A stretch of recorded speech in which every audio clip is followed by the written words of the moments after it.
Good evening. We'll call the meeting to order. If I can find mine. Thank you.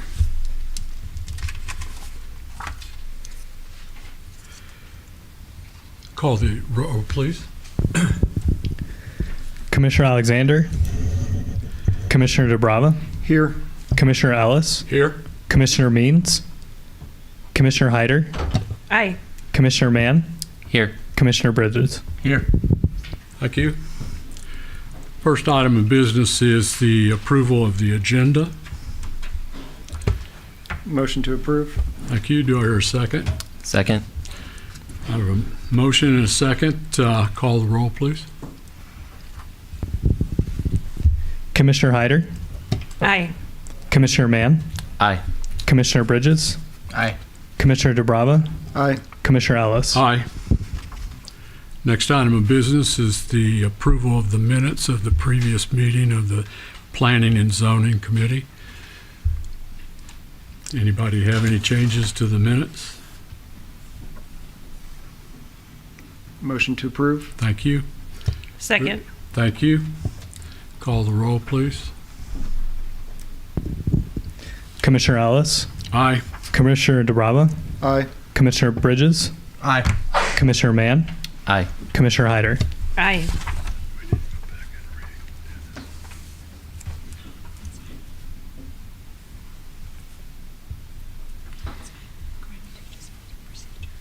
Okay. Let's move to the meeting procedures. The Planning and Zoning Commission holds public hearings as required by law and provides recommendations to City Council on matters relating to land use planning, zoning, and the subdivision of land. Any person who has an interest in the subject matter of a hearing will have the opportunity to provide testimony and present evidence to the Commission during the public hearing. Speakers are required to conduct themselves in an orderly and respectful manner. Disruptive behavior, including applause, yelling, speaking out of turn, or other inappropriate behaviors will not be tolerated. Additionally, the following applies to any person addressing the Commission. Speakers are limited to 5 minutes unless authorized additional time by the chairperson. Speakers must speak at the podium unless previous arrangements have been made by the chairperson. Speakers must legibly print their name and address on the sign-in sheet at the podium prior to speaking. And speakers must begin by stating their name and address and should speak clearly and into the microphone. The chairperson will announce the subject of the hearing, following by a report from staff. The chairperson will then open the public hearing to the applicant, followed by those in favor of the application and those opposed to the application. The chairperson will close the public hearing. During this time, the commission will discuss amongst themselves. The public may not address the commission after the close of the public hearing unless requested by the chairperson. The Planning and Zoning Commission shall base their recommendation and/or decision on information and evidence presented during the public hearing. This decision, if required by the application, will be forwarded in writing to City Council for further consideration. Thank you. We have 3 rezones tonight. That'll be 3 separate public hearings. So I'm going to start with the first, and we'll use the procedure that has just been outlined. This is rezone 24-003, public hearing and possible vote to recommend the approval of an application to change the zoning classification of approximately 0.4 acres from medium density single family residential, that's R1M, to 2-family residential R2. Inclusive Housing LLC has applied to change the zoning classification of approximately 0.04 acres of property located at the 300 block of West Broad Street from medium density single family residential R1M to 2-family residential R2. The property subject to the rezoning application is the site is currently a vacant piece of property. The existing configuration of the lot was subdivided at the time of the administrative replat that was completed and recorded in 2019. The following paragraphs contain brief analysis of present site conditions as well as the proposal's relationship to the adopted plans of the city. The city's comprehensive plan generally encourages the expansion of residential and commercial development through proactive rezoning of land at appropriate locations. Appropriate locations are generally described throughout the plan with regard to the relationship of land at particular locations to infrastructure capable of supporting various intensities and densities of uses. The first goal is to support conditions to develop a greater variety of residential and commercial options through supporting a variety of housing developments and styles to ensure a range of options are available. The second goal is to support new development that is well connected to the existing community by encouraging development that improves and expands on existing infrastructure, promoting development aligning with current adopted plans of the city. The third goal recognizes potential infill sites as opportunities for development while mitigating impacts to adjacent and established properties by supporting the development of vacant parcels at opportunities for densification that is harmonious with the surrounding developments. The rezoning of this parcel is consistent with the city's adopted plans. The subject property is adjacent to medium-density single-family R1M zone parcels bordering the east and west property lines and south across Broad Street. It is also adjacent to a light industrial M1 zone parcel bordering the north property line. The two-family residential zoning district is intended to permit and establish regulations for two-family residential dwellings.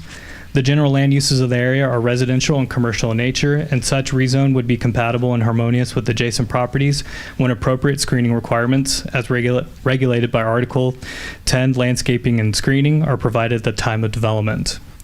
Development of the property will require connecting to existing municipal water and sewer mains located near the site. One 6-inch water main is accessible to the property along Broad Street.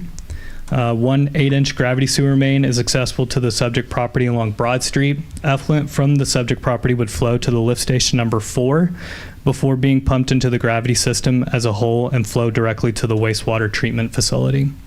The water system and named lift stations and wastewater treatment facility currently have capacity to serve the intended use. The property will have access off of local Broad Street to the south. The adopted transportation plan designates Broad Street as a local commercial multifamily street. Such classification allows for higher density developments due to higher design standards that carry higher amounts of traffic, efficiently move traffic to surrounding collectors and arterials. In the case of Broad Street, the surrounding collector and arterial thoroughfares would be West Avenue and Main Street.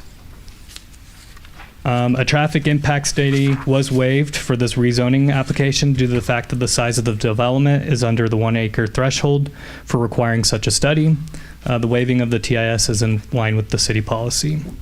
The parcel is not within a subject floodplain, nor does it have any identified sinkholes. Staff considers the proposed zoning map amendment to be generally consistent with the goals and objectives of the comprehensive plan, consistent with the trend of development in the vicinity of the site, compatible with surrounding land uses, and able to be adequately served by municipal facilities. Based upon this analysis, performed without the benefit of evidence and testimony of a public hearing, staff recommends the approval of this application. Thank you. I need to note, because when I read the description, it did not have the location of this property. This property is in the 300 West Broad Street in Republic, in that block. Yeah, that is correct, in the block of 300 West Broad Street. Thank you. All right, first group that I'm going to call for comment is the applicant or the applicant's representative. Yes, ma'am. Come forward and tell us who you are.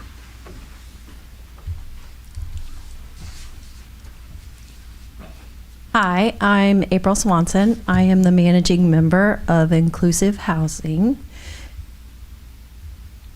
Do you want me just to talk about why I'm Just for this and why? Tell us everything you think we need to know. Okay, so I am a lifelong resident of Republic, and I am an occupational therapist by trade.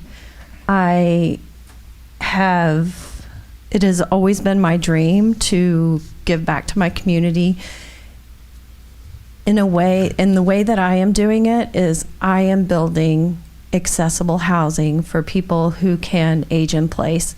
The people who I am building these things for may use a wheelchair, they might use a walker. There's 0-step entry into what I build. I'm not a big developer. This is my 4th solo project. I have consulted on many projects as far as like people's homes to redesign them, but the reason why I want to go from R1 to R2 is financial. So, you know, I work full time as a professor in an occupational therapy program, and financially, what my model is that I keep the rents as low as I can to cover my mortgage on the property. And so building a duplex on this would allow me to keep the rent as low as possible, but still cover the mortgage and allow somebody to live there. I didn't invite any of my current tenants. I wanted them to just be comfortable and not feel like they were obligated, but I think that they would tell you they're very, very happy with the current one of these that I have in Republic. And I've never advertised, I've never had to, you know, and people call me all the time and they need somewhere accessible for their mother or for themselves or something like that. So I just feel very passionate about building this type of housing. I think that's it. Any questions? I have one. I'm sorry, I don't normally ask questions. It's okay. But the way you described what you're doing and with this property in particular, have you been before this commission before on a similar project? Yes, Mr. Ellis. We were in pandemic. We were shut down, and so I presented online at the time, and we rezoned a property off of Mill Street, and it stands on Mill Street just off of Main, and it's it fits the neighborhood, even though it's a more modern design. I think you know, it's important to me to blend into the neighborhood too, and I'm a very you know, I clean out the gutters. I take care of my properties, so, and I don't have like a ton, you know. So, but yeah, and I am an advocate for universal designed housing. I work on a governor's council right now on a subcommittee. I talk all over the state about universal design housing because less than 1% of housing stock is accessible for those who need it, yet, you know, 15 to 20% of people at any given time need to be able to get into their bathroom, or, you know, they can't because of the design of their home.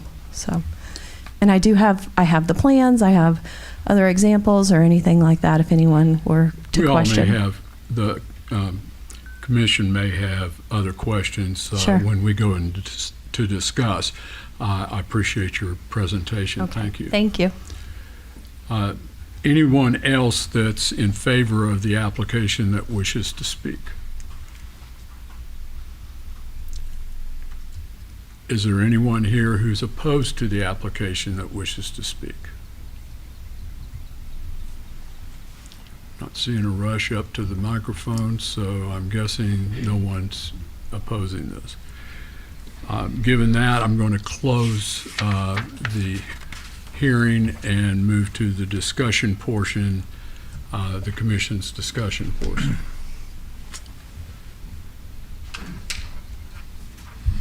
Thoughts? I have a question. What was your like? I'm sorry. Just ask. We're talking. Oh, I apologize. Not a problem. You'll ask. I'm sorry. I'll figure it out. So I was kind of curious what the rent rate would be on a property like that. You can answer. I'll tell you, the first duplex. Okay, sorry. I'm mic shy. The first duplex was built approximately 3 years ago, and I had saved a lot. I had put a lot of sweat equity into it. Had to refinance at the 8%, but my rents are still at $925 and $925.50 on that property right now. It's as low as I can go and stay, and still. And completely accessible. Yes. So it has a 0-step entry, all 3.0 doors, so 36 inches to accommodate. It has a 6 foot by 4 foot tiled 0-step shower with grab bars. I build on slab so that we have finished concrete in the design too. So just that way, nobody's tearing up the floor. The wheelchairs and things like that tear up walls pretty bad, but my tenants are just so great. So, and the other thing I would mention about duplex planning, I very much help the people get to know each other. And I mean, there's an epidemic of loneliness right now. I mean, the Surgeon General put out a report about it. And so my tenants are always, I'm like, okay, have you talked to the person next door? Do they know? And I feel like I'm always facilitating that. I know this has nothing to do with the meeting, but it's pretty important to the design of everything I'm trying to do. I appreciate it. Thank you. Any other comments, motions? Motion to vote on the recommendation to approve rezone 24-003. Do I hear a second? Second. I have a motion and a second to recommend approval of the application to change the zoning classification of approximately 0.4 acres for a medium-density, single-family residential R1M to two-family residential on the property located in the 300 block of West Broad Street, Republic. Call the roll, please. Commissioner Hyder, Aye. Commissioner Ellis, Aye. Commissioner Bridges, Aye. Commissioner DeBrava, Aye. Commissioner Mann. Aye. Thank you. Go to the second rezone. This is 24-004, public hearing and possible vote to recommend the approval of an application to change the zoning classification of approximately 5 acres from medium-density, single-family residential to high-density, single-family residential, that's R1H. This property, as well as, just for your all's information, the next property, which are located next to each other, are in the 1100 block of North Main in Republic. Staff? Thank you, Chairperson Ellis. My name is Chris Tabor. I'm the principal planner for the city. Enterprise Development LLC has applied to change the zoning classification of approximately 5 acres of property located at the 1100 block of North Main Street from medium-density single-family residential R1M to high-density single-family residential R1H.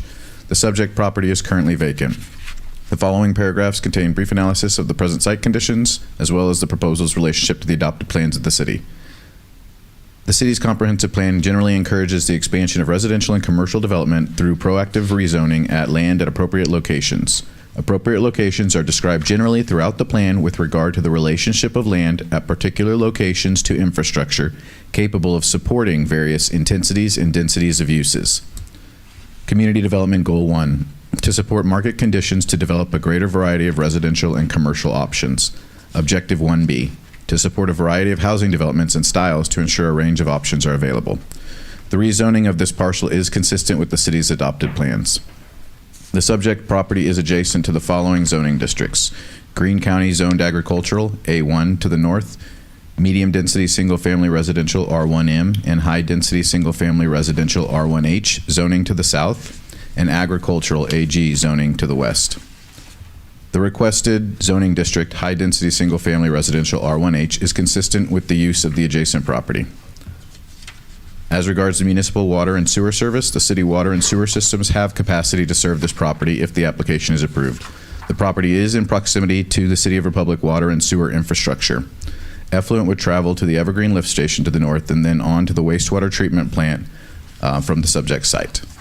The water system, named lift station, and wastewater treatment facility currently have capacity to serve the intended use. As relates transportation, a traffic impact study, TIS, was required for the rezoning application. The TIS indicated that no new improvements were warranted. As regards the floodplain, the subject parcel does not contain any areas of special flood hazard area. As regards sinkholes, the subject's property does not contain any identified sinkholes. Staff considers the proposed zoning map amendment to be generally consistent with the goals and objectives of the comprehensive plan, consistent with the trend of development in the vicinity of the site, compatible with the surrounding land uses, and able to be adequately served by municipal facilities. Based upon this analysis performed without the benefit of evidence and testimony of a public hearing, staff recommends the approval of this application. And as you said, Mr. Chairperson, this is connected to the rezoning to the west of there, the agricultural property. So that is the one we'll talk about next, and I'll give a very similar report. Thank you, Chris. We'll go, as last time, we'll go first to the applicant or the applicant's representative to tell us what we need to know. Yeah, good evening. My name is Chris Wynn. I'm located at 5051 South National Avenue, Suite 7A in Springfield, Missouri. I'm a civil engineer with CJW Transportation Consultants. We've been hired by Enterprise Development on this property. As you guys probably know, about a month ago we rezoned the 25 acres adjacent to this. Not rezoned it, we annexed it into the city limits. 5 acres was already in, the 25 wasn't. So essentially what we're talking about tonight is 30 acres of land on the north side of Republic that we're looking to rezone for single family residences. As mentioned by staff, I think staff covered it pretty well. You got some RH1, high density to the south. You got some medium density to the south. You got medium density to the east, and then also to the west, just out of view, is some R2 two-family residential zoning. So I think the zoning classification is meets what the city of Republic has adjacent, as well as the comprehensive plan of the city. I think a lot of questions that you're going to have from the neighborhood tonight will generally be answered in the following meetings when we come forth with a preliminary plat if zoning is approved tonight. But as far as concerns for traffic, we did do a traffic study. It was performed by my colleagues, Dane Seiler, who's a PTOE. But ultimately, we determined that there was no traffic improvements necessary. And we look at two things. We look at the highway capacity manual, and we also look at the ITE trip generation manual to formulate these studies. And then we take that data, and then we look at turn lane analyses and warrants to see if any improvements are warranted on the adjacent roadways. The main concern here being Main Street, where we will at least have one entrance, hopefully 2 entrances on the Main Street. And the analysis essentially showed that no turn lane improvements were necessary. As far as stormwater detention basin will be installed generally probably in the northeast corner of this 5 acres. It'll be a large detention basin that'll be designed to take water from the whole development. The water will then pass under Main Street into the existing storm system. Generally, I think the city staff in this analysis has covered everything, but I'm sure the neighborhood will have questions. If you guys have questions after hearing neighborhood testimony, please feel free to ask me questions. I have a question. Yes, sir. For you. This property on the schematic there is the yellow property, Correct. and the AG is the ag section that we're going to talk about next. Correct. Okay, and what do you have bordering is that to the east? To the east is agricultural. There's actually a very large sinkhole right there on the east property. Or to the east, sorry, to the west is agricultural. To the east is medium R1M, medium density residential. And you got R1H at the bottom there? Correct. Okay, thank you. That's all I had. We may have other questions. Absolutely. All right. Is there anyone else that is in favor of the application that wishes to speak? Is there anyone here who's not in favor of the application who wishes to speak? Okay, before we do it, everyone will get an opportunity to speak that wants to speak. It would be helpful to us if you hear someone else say the same things that you are concerned about. You might just get up and give us a short summary. Oh, I'm really concerned about traffic, or water retention, or whatever. We get it because that's the norm when a lot of people want to talk. But if you want to give us the full spiel, you got 5 minutes to do it. All right, let's start. Ma'am, I saw you raise your hand first. Do you want to go first? Hi, I'm Jody Goodson. I reside at 117 West Wilson. My property, I've got both announcements for the 04 and 05. I had one question for the gentleman. He said a traffic study was done. I would like to know what time that traffic study was done, because anybody who lives on that strip knows that coming in or going out of Republic at certain times of day is an absolute nightmare.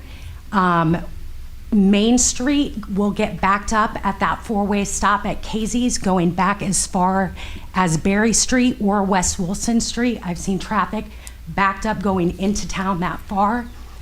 They also said that the city stated that the city's representative stated that the rainwater and all that there was a study or something done and that there was infrastructure already in place that can take this on. I'd like to point out that digging up all of this and doing this, you're going to have more problems with irrigation. He said that it's already too standard. I would like to say that it is not too standard, and I have some pictures that were from the back of my property, looking into some other people's property where what's it called? The retention ditch is located behind my property, and I have those pictures if you guys would like to see them. We'll look at anything you have. Okay. Do you have photocopies? I don't. These are the only copies I have. Um, You can pass them around or make copies. I don't care. If you want to submit those to the commission for review, we'll need to keep those in our Okay, that's possession. fine. I have copies. Start at that end. Go that way. Some time, we can put them together. Okay, anything else? So that's the problem with the drainage. I'm saying that it's not too standard the way it is. If you add more onto that, it's going to be an even bigger problem. Since those pictures were taken, my house had flooded several more times after that. I actually had to pay to have a sump pump put into my residence after these photos were taken and after several more floods happened. About when were those taken? Those were taken 2019, so about 2020, we had several more floods after that, and we had to have the sump pump put in. Next, I'd also like to point out that you guys said the infrastructure is in place. One of those infrastructures in today's modern age would be internet. We do not have fiber anywhere back there. None of those places have fiber. We have several families that I just know of, and I'm not a people person, if you can tell, several families that work from home, either full-time or part-time. And our internet already is slow. It's not up to speed. If this is to be approved, bare minimum, that needs to be addressed if you're gonna put another, I've been told 300 plus houses in this 30 acres. If you rezone everything, correct me if I'm wrong. And that's what I have. So I have internet, rainwater, and traffic. Do you have Cable America? Negative. We have AT&T. Cable America isn't consistent enough because they have downages. And when you're working No, I mean, do you have access to Cable America? No, we do You don't not. have the lines out there? Nope. Okay. So you're having to rely on AT&T? Yes, AT&T is pretty much the only thing we can have in that whole neighborhood. We've also tried the satellite kinds that you can get. It's T-Mobile does it. It doesn't work in our neighborhood. We're too far away from whatever antenna or whatever. And so you're adding all that's going to bog down that particular infrastructure as well. Yeah, I live right across from the switching station for AT&T, and I don't have fiber either. Yeah, So, right? guess what? All right, thank you. Is that it? That's all I have. Okay. Anyone else that's opposed to the application? Sir? Oh, go ahead, ma'am. Go ahead. Hi, I'm not as tall as them. Heather Calhoun. I live at 109 West Wilson Street. I'm the 5 acres is all that I was notified of. Highly concerned with traffic. Also, we have no sidewalks over in that area. So there is no sidewalk that comes from across the street on the east side of Main Street all the way up to the Sweeney School. So there's not adequate there. As far as the sewer cannot take it for the simple fact that several times during the year it is so backed up that there is an awful stench that goes through our entire neighborhood. So my argument along with traffic is that we do not have adequate sidewalks, and our sewer system is definitely not able to handle another 300 plus houses. So you add those 300 houses, you add the 125 that are a little bit further that's already going up. You average 2 cars per house.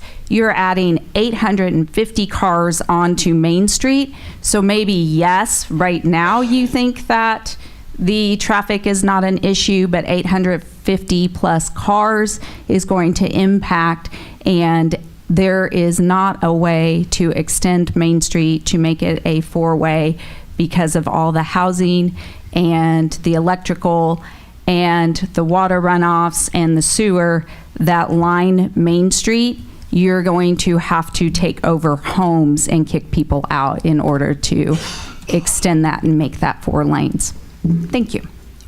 Thank you. Anyone else opposed? Yes, sir, back here in the back. I'm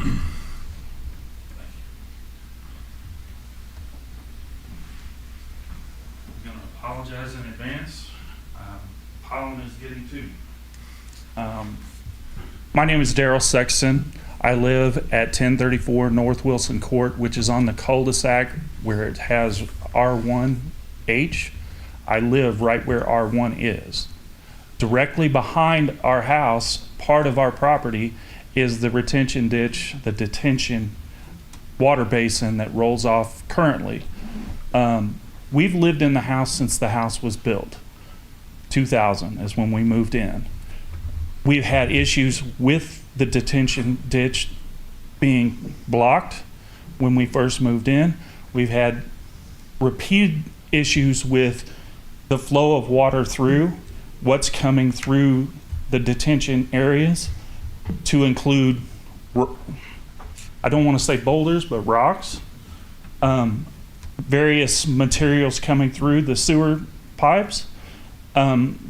Shortly after we moved in, they were on the other side of the property line. They were working from Main Street back to the sewers. They ran into rock to put sewer lines in, and they used explosives. They used whatever to break the rock, shaking our house on the foundation when it was brand new.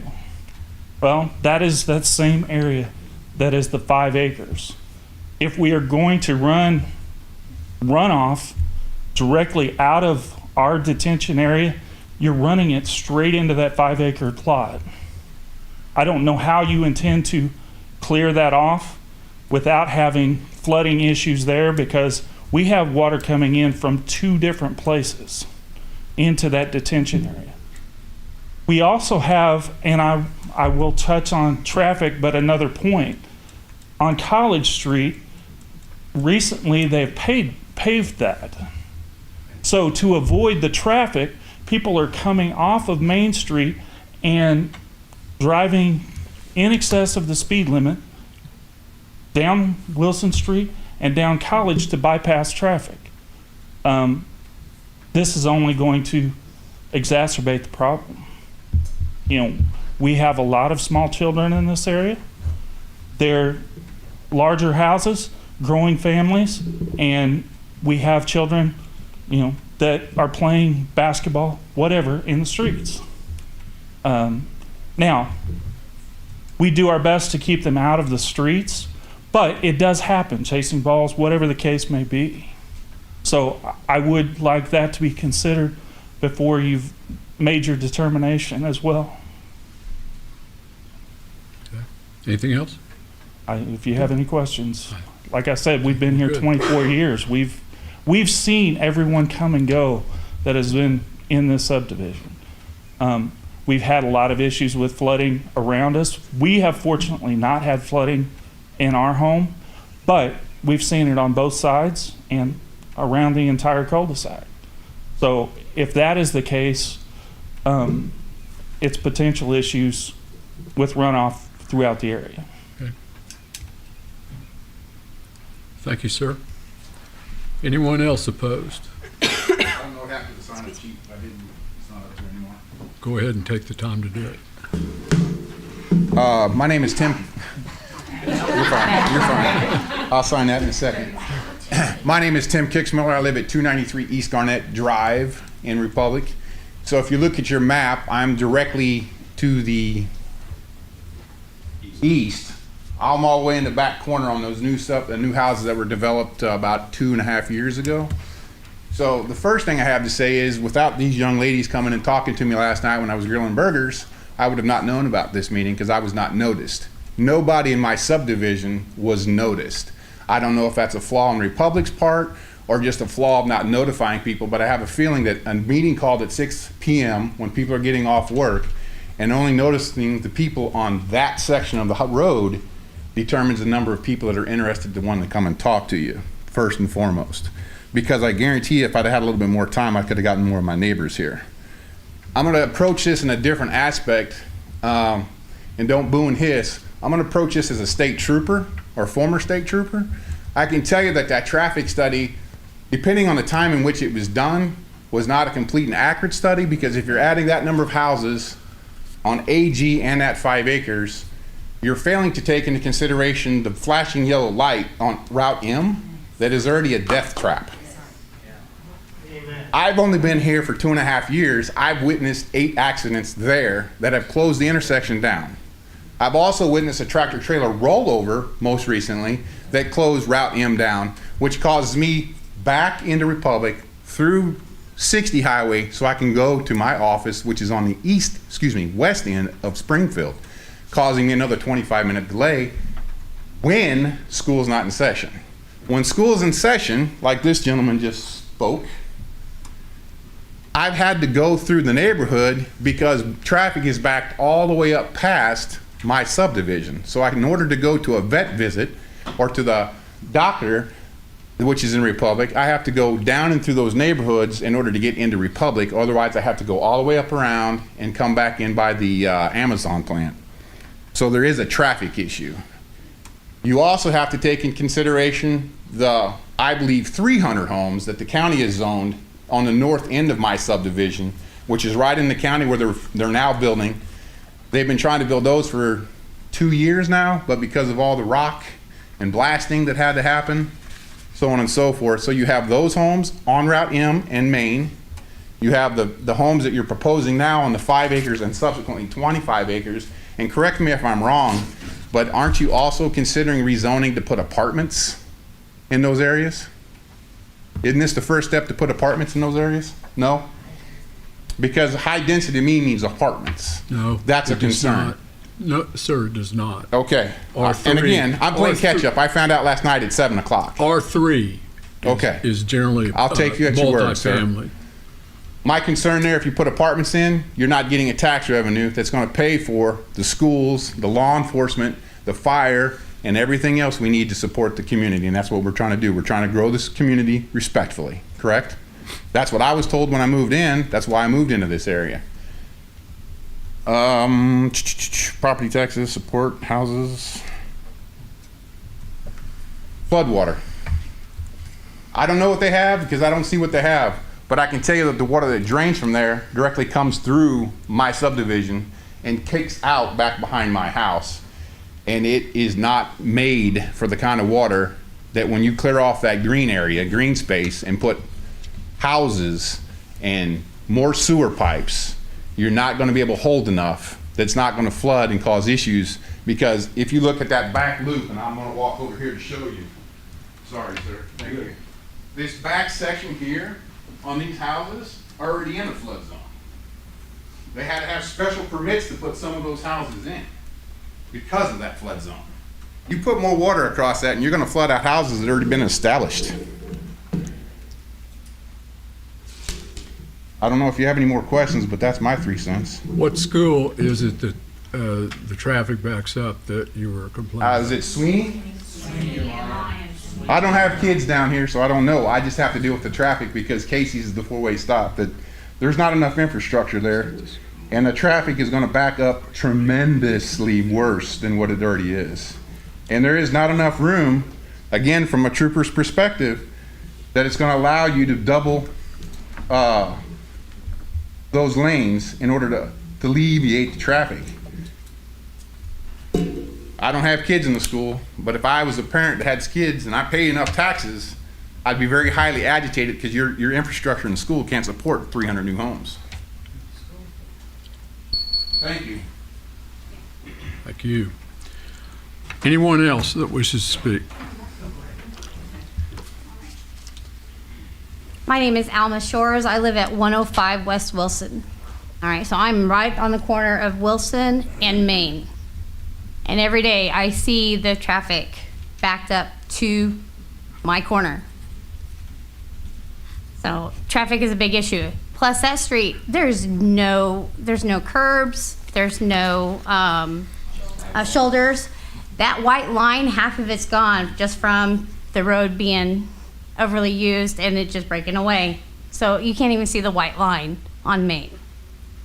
I'm glad he brought up that intersection that's north of us that I know, you guys don't have any control over. But all that extra traffic, there's so many accidents up there. So if you're trying to cut off and get around all the traffic that's at Casey's for the intersection, or yes, Sweeney and Lyon, even though you guys have made that loop, that helped, but it didn't fix it all. So when you're trying to get around and avoid all that traffic, if you try to go up to that farm road up there where that intersection is, that's very dangerous. That's more traffic, more times for accidents. I'm an ER nurse. I see it all the time. People fly through there. I know right there at that intersection, it changes from 55 to 45, but people fly through there. Once they hit the city limits, they're not going 30 miles an hour. They're flying through there. I've had multiple accidents hit my ditch and then hits the culvert at Wilson and end up in my neighbor's yard across the street, 2 o'clock in the morning. Over on Blackstone, just last year, there was one that in the middle of the night ran off and went into their backyard. Traffic is a big issue, even though I know other people have already touched on it, but it's bigger than even that. There's no sidewalks for these kids to walk to school. There's a sidewalk right there at Lapis, but it ends right at that house across the street from me. And then from there on to Sweeney or Lyon, there's no sidewalks whatsoever. Traffic, they're speeding through Wilson in order to get through, to avoid all of that. When we moved in, it was a small neighborhood. Kids are everywhere. And until you guys paved College, most people didn't go through there because they didn't want to hit all that dirt road. Also with the construction, every time you guys approved construction, like all the school dirt, they shoveled that to Wilson. So they packed that up into their trucks, moved it over to Wilson, and dumped it out. So if you get all that from that 25 acres and that 5 acres, that's more construction traffic through our community. I don't know if you guys are planning on accessing that community through College and Benny. Is that? Speak to us. Speak to us. Okay. So if they add more access through College and Benny, that's more traffic through our neighborhood. More incidences that can happen for our kids. We have lots of small children. We have some grown children, you know, we have some teenagers, but we have a lot of small ones. Grown children. But, so those are our big issues. And like he said, there was only a very small minimum of us that actually found out about this hearing. Heather and I, we went through all 3 neighborhoods in order to inform everybody because not many got notified.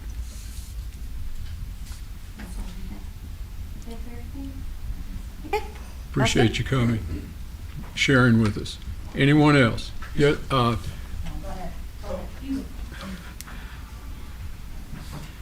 Good evening, ladies and gentlemen. I am Adam Mayer, and I actually live over at 205 East Lapis Avenue, in that new Emerald Valley Phase 1 subdivision that got put up a while ago.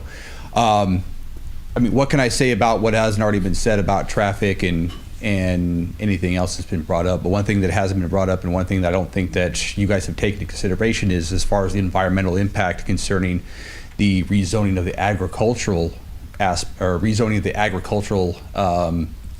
zone to accommodate for 300 plus homes. As the gentleman back here already mentioned, his house is already in a floodplain and had already taken special consideration as far as getting those houses built whoever the developer was. So I guess really I propose this question to you is, what is your guys' environmental impact as far as, you know, what is water runoff going to be as far as when it rains? Because I know you know as well as I do, Missouri is notorious for heavy rainstorms at certain periods of the year. Also, I also want to pose a question is, as far as, you know, traffic studies been done. Has a traffic study been done on Benny, College, Farm Road 170 to the north of the agricultural zone? Have we taken into consideration as far as traffic coming into Maine from that new 5-acre plot, as well as any other traffic coming in from that agricultural rezoning? Has a traffic study been completed with those? I myself, with this community here, I have 3 small children that I love and cherish dearly, and I want to see them grow up and succeed and not be subject to somebody flying down Main Street at 55 miles an hour or 30, whatever the speed limit is. As well as that new Emerald Valley Phase 2 that's coming in up to the north of me as well. That's all I have. thank you. Sign in real quick. Did you sign, by the way? Yes, sir, I did. Good. Can I add I just want to make sure. Can I add one statement to his about No, traffic? you've spoken. Thank you. If we double dip, then we're going to be here all night. So say what you want for 5 minutes. Anyone else? Yes, ma'am, back there.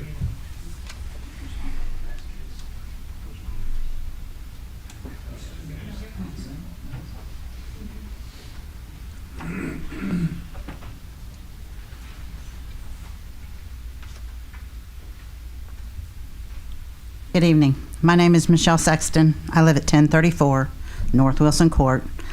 I have one question that, because my husband has already talked, the neighbors have talked, I want to know, what is the impact going to be when you're building all these houses and there's a sinkhole right in that area? What is that going to do when you start moving dirt and moving ground and building houses? What is the impact going to be on that sinkhole? Are we all going to be in a sinkhole? Or is that sinkhole going to be, you know, are we going to be safe? Because right now, you're butting up right next to a sinkhole. And as far as I'm concerned, that's pretty dangerous, because we had one open up on James River, was it James River in 65 a while back that they had to close down? We've had them open up at Nixa. So right now, you guys are wanting to put houses right next to a sinkhole. That does not sound very civic-minded. I think everybody here needs to understand that this commission is, all of us are residents of Republic. We're not paid, contrary to my comment about getting docked. But we're not paid for this. We come to this. I've been doing this for over 20 years. And we've heard traffic.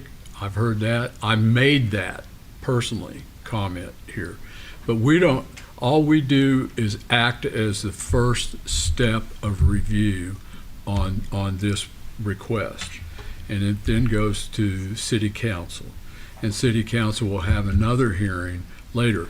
I'm not saying one way, no matter how we vote, City Council will have a hearing. So, okay, anyone else wish to speak? Yes, sir. Bradley Rose, 1107 North Main. It's a pleasure to speak to you all today. Sorry that we've talked so much about traffic. I'll try not to add to it. I think that you've heard that from every angle. Except I want to bring up all the access and egress into the city. The reason why we have such a big traffic issue on Main is because we set the big Amazon plant there, right? I'm a professional driver. I drive trucks, okay? If you're not delivering, if you're not going over in that area, you have your nice little industrial park there, you're looking for a bypass route. You try going down 60, we sell 9 million hamburgers there now. Looks like we can't use Highway 60 anymore because everybody needs their chicken sandwiches, right? You look for a bypass route. You got to get around. So you take the skinny road with no way to, if you're going to run off, you're going to get into a big accident. There's no shoulder. It's a terrible place for you to be. Why would you go there? Because you kind of have to, because you got a schedule to keep, right? All these infrastructure ideas that we had where we opened up these wide traffic ways to help people get around, well, we blocked them up with more businesses that cause more backup of traffic. I mean, it's an easy thing. We're just having everything carry over, and it is going to have to be widened at some point. Now, me being at 1107 North Main, I'm kind of like the connecting property between farmland and city. I have no side road that I can go to. I have no alternative means of access and egress in and out of my property. I assume at some point sidewalks have to come down, that kind of stuff. I'd like to know how far that's going to come into my property. You know, I mean, if we do widen the roads, I mean, let's say that we widen them like 2 foot or so, you got to put those at least 3 foot away from the roadway. I mean, what am I losing out of my front yard? It's going to be 5 foot, 10 foot, 15 foot, you know, just a little food for thought on that kind of thing. The other problem with all the traffic backing up for the school, that's a little bit more compounded than how it's been said so far. We're looking at this as a one-dimensional way, the schools that are close to the neighborhood. But the kids that live in that neighborhood, I know because I have kids, go to the other side of town because all the kids that are in the agricultural area got to come to those schools. So Sweeney, Lyon, all that kind of stuff. My kid has to go to Schofield. So she has to go to the other side of town, right? And we're doing that way we can kind of even out, I guess, the travel for everybody. I'm not really sure. I've never planned a city before, you know? But without having proper sidewalks and proper infrastructure to get from one side of town to the other and then everybody overlapping each other, that means all the traffic that keeps me from going in and out of my property isn't even areas that I'm actually using. Now, this traffic thing, like I said, all I have is Main. So I watch Main Street all the time, right? Whenever I come home, the average speed in front of my home is no less than 50 miles an hour, even though it's clearly posted that it should be 30 miles an hour. I don't have a sidewalk. I don't have an alternative means. In fact, sometimes we go out the back door and we cut through the side of Daryl's yard. I've never even gotten proper permission for that. Probably a jerk move on my part. Probably shouldn't do that. Maybe I should pay the man a visit, right? Okay, so there's that fact right there. We can't help you with that. Okay? Oh, I understand. I don't want you to come in and solve all my little world problems. These are tiny things that we can take care of, but the reason why everybody's hammering on the same thing, this is going to cause a massive impact on us, and it is already an issue. Whether this gets developed or not, I don't think that anybody's going to stop talking about traffic, even without the additional houses and all that and everything else, you know. The other thing that I'd like to talk about is one topic that I haven't heard brought up so far. I'm currently 35 years of age. I have spent 28 of my 35 years in Republic. Now, I'm an over-the-road truck driver, right? So I've been a lot of places. I get to shop around. If I didn't like the area that I was in, well, I would just go somewhere that I liked more. I like Republic. It has been a city where you can get everything that you need. You don't necessarily have to go to Springfield, but there's been a strong farming community in town. I don't see a whole lot of tractors go up and down Main Street anymore. It just seems like people like me that maybe don't look the best, aren't dressed the best, kind of covered in crap from working all day, you know, are getting pushed to the side a little bit. We have so much quick service restaurants, nonstop perpetual renters that are coming in. Does anybody even live here anymore? Or are we all just renting? Or trying to get a $1 sandwich? And don't even get me started on that dispensary that opened up here. My goodness. I just don't understand the direction of the city. I thought that this was a simple farm town where we didn't need a whole lot of infrastructure and that kind of thing, but it just seems like sell, more and more people. I feel like I'm getting jammed into an aquarium, and I don't like it. Anyways, there's my whining. Just a suggestion, the city council does have a citizen participation time, and it's a lot of your issues, especially the last Right. one, are city council issues and not planning and zoning issues. But That does make sense. and I want to make another comment for everybody, because you all have spoken about this, and I'm going to have the city staff talk about some of these. We've been talking about Main Street traffic forever, and there are changes coming on that. Mhm. So that might help, whatever. But we've been talking about it forever. We're not lost and don't see this ourselves. Okay. I take from the Schofield area, I drive north out of town Right. on that road, North Main, and go all the way to I-44. Yeah. And go into Springfield. Yeah. So I'm well aware of all that. Very I'm well good. aware of the blinking light. I'm well aware of the crashes on that road, which seem to come every I once believe in in you. It sounds like you got it figured out. a while. No, I don't have anything figured out. I'm just telling you, we all understand, and we try and work the best we can here. Anybody else? Yes, sir. Orange cap. I just want to say ditto to Come up. everybody say. Well, you heard me. That's all I have to say. Oh, okay. My address and phone number's up there. Okay. Anybody else? Yes, sir.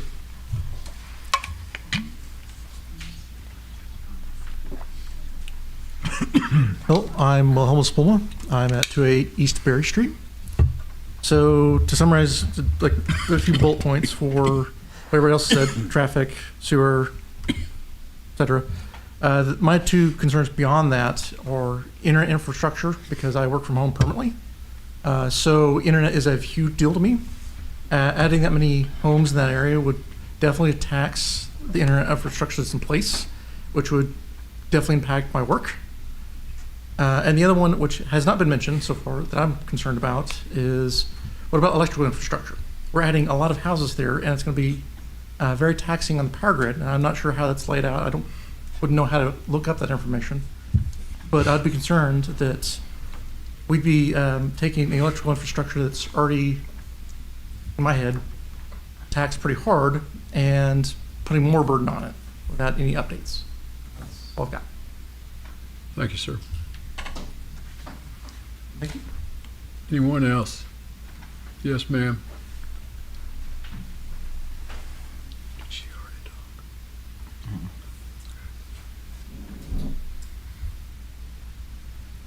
Name is Jessica Hudson, and I am at 106 East Wilson Street. One thing that has already been mentioned, I just want to reemphasize, I did not know about this meeting. I'm not sure whose responsibility it is to send the letters out, but I feel like anyone in that general vicinity of town is an interested party in a meeting like this. Also, I don't think anybody has mentioned this yet, but I want to talk about traffic. What could possibly be wrong with that? So actually, it is about traffic, but something I haven't heard mentioned yet. I feel like, and I don't have anything to back this up, that Main Street is, North Main is a main artery for emergency vehicles. And I hear sirens a lot. And if there's even more traffic added to North Main, I don't know how those vehicles are going to be able to get where they're trying to go. I think there was already an incident, and this may have been before the car lane loop was put in, but I believe first responders were trying to get to one of the schools where a student had a medical emergency. They couldn't get to it because of the four-way. And eventually they did. There were people pulling off into the ditches to try to clear a path. So, yeah, to me, it's important to keep that lane, or I'm sorry, that route as clear as possible for emergency vehicles. Thank you. Anyone else? Yes, sir.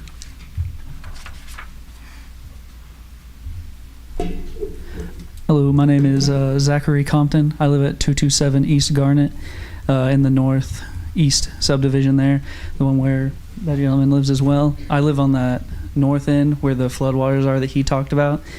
So I can attest that during times of heavy rain, it does flood pretty heavily through there. I don't know how that impacts that area over there, but if it impacts anything like mine, it can get pretty high. Luckily, I live on a pretty steep hill, so it doesn't make it to my house. But if you live anywhere close to level with the water, it's going to get pretty high in your yard. Traffic, like everyone said, I just want to echo that. It's pretty rough there on Main, especially during school times. I substitute at schools in the area. I'm going to school to be a teacher. I'd like to work here someday, but the sidewalk thing, that's a big deal because when I leave subbing at Sweeney and other schools in the area, when I'm driving home, I see a bunch of kids walking along the road with no sidewalk in the ditch and on the road even sometimes. And with what they say, the cars speed through there a lot. It just kind of creates a dangerous area. I think that's all I got. Just traffic and that. Those are my big issues. Thank you.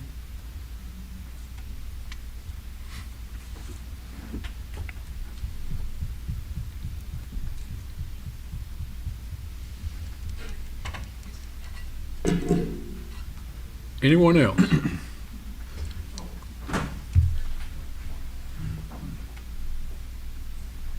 My name is Chris Shores. I am married to Alma. I live at 105 West Wilson. And maybe we should try to get Main Street fixed, like it's been talked about forever in your words, before we revisit any more subdivisions or any more infrastructure being built. If we could just maybe fix the problem before we create new ones. That's all I have. I've lost that wand. Well, I just thought it'd be worth mentioning. I mean, doesn't hurt. Again, some of these issues are fundamental citywide issues. Some. And the city council, boy, I mean, that's where those things need to go. I think they'll love me for suggesting that you all go down there. But I mean, seriously, that we can't necessarily control some things, and that's one of them. We can't build a new road. I just wouldn't want to create more problems before fixing, the old one first. No, I understand. Thank you. Anyone else? Madam, in the back.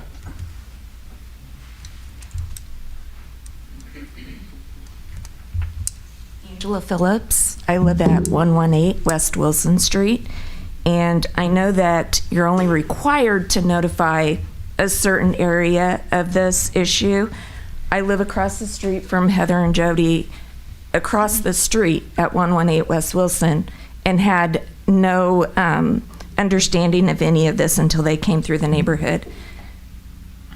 I want to touch on traffic.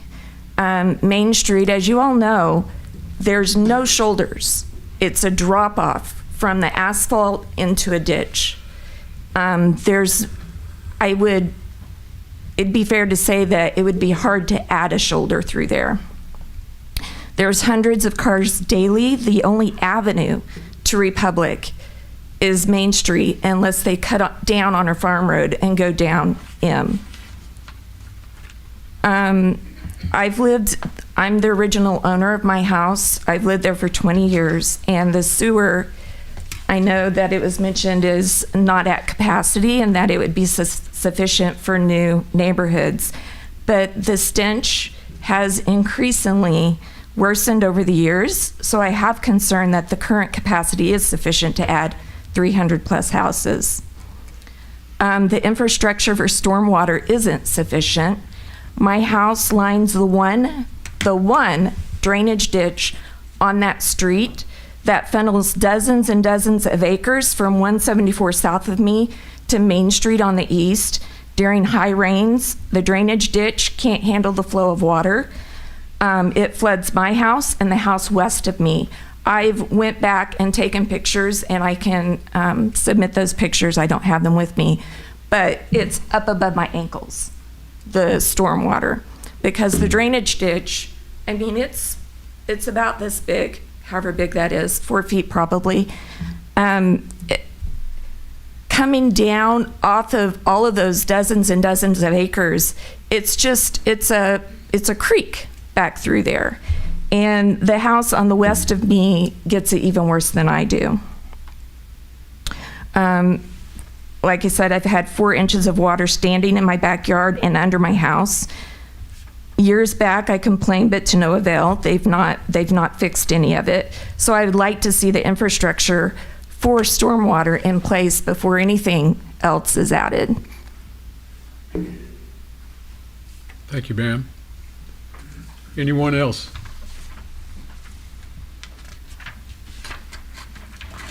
Going, gone. Close this hearing. I think the best way to address this is to go one at a time through some of the major issues and see what the city issues. I mean, because I know from being up here, sitting here, from past and where the things have been going in the past, that a number of these issues on that very street, in that very North Main, have been dealt with by other developments that are closer to the schools, including the schools. So, Chris, do you want to talk about that? Let's talk first about just tell you everybody what you all know about the turn lane and the traffic backup for schools. Before I even get to that, I wanted to cover just a couple of misunderstandings that I heard a few times, such as the number of homes that we're looking at. And thank you, everybody, for coming and making your comments today. The number of homes is nothing like 300. What we're looking at is much closer to 120 homes to fit on that property. I'm not sure where that number came from. It certainly didn't come from staff. On the 5 acres? No, on the total 30 acres. There are no apartments. This is single family housing. The difference between the dark yellow and the light yellow on those maps, which are both single family housing, is that the dark yellow allows for 7,000 square foot lots and the light yellow allows for 9,000 square foot lots. That's the only difference. Other than that, it's the same exact zoning. So you won't have there won't be duplexes in there. There won't be any kind of multi-family dwelling of any sort. It'll be single family homes with a yard. We're not going to do back and forth. I'm sorry. This is for our information as well as yours, but go ahead. The 185-foot notice is what we use by ordinance to notify everybody within 185 feet of the property. And we use the GIS system to determine that. We don't go out there and measure to everyone's property lines and survey them all. But we do use, the best information that we have available through the assessor's site to determine that. If you did not get a letter, it was because most likely that you are outside of that 185 feet. If you believe you're not, I'd love to talk to you afterwards, because we definitely want to make sure that our letters that we send out are getting mailed. We spend a lot of money mailing those letters certified to everyone. And so that's something, we want to make sure is happening. We also post on that property, on any property being rezoned. We post a sign there notifying people as they go by that there's a potential item for them to come to a rezone. And then we also put a notice in the Greene County Commonwealth or the Springfield News Leader, depending on the date of that hearing and the timeline that we're on. So those are the ways that we notice everybody. We are only required by state statute to put the notice in the paper. The city goes what I would say is above and beyond that to make sure that we do notify as many people as possible. But unfortunately, there is, there's a cutoff. At some point, we have to use something to determine where we stop notifying people, and that line was determined at 185 feet a long time ago, and that's what we've been using. Main is obviously a road that everybody has trouble with. It's something the city recognizes. It is a particularly difficult road because it's not the city's road. Portions of it are the cities, portions of it are the counties, portions of it are the states. So it is like a unique animal in that one entity cannot go through there and fix the whole problem.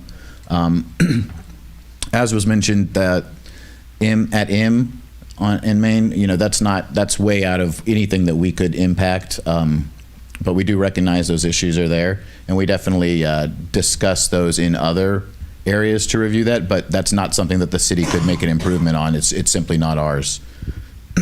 Obviously, we are more involved at 174 in Maine, but again, that's a state intersection. So the city is very aware of that, and we are moving towards a direction to try and draw attention to the state, from the state to that intersection, to get some money put in there. But that's, it's another project where the city it's simply not legal for us to go in and make an improvement to that. It's not our road. So there's other entities involved, and those people, they ultimately get the last review on anything like that. But again, we are looking for projects and ways to solve that problem. And somebody did bring up the queuing lane that was created. That's, kind of a novel solution that was come up with to put that queuing lane in there to alleviate some of the traffic. And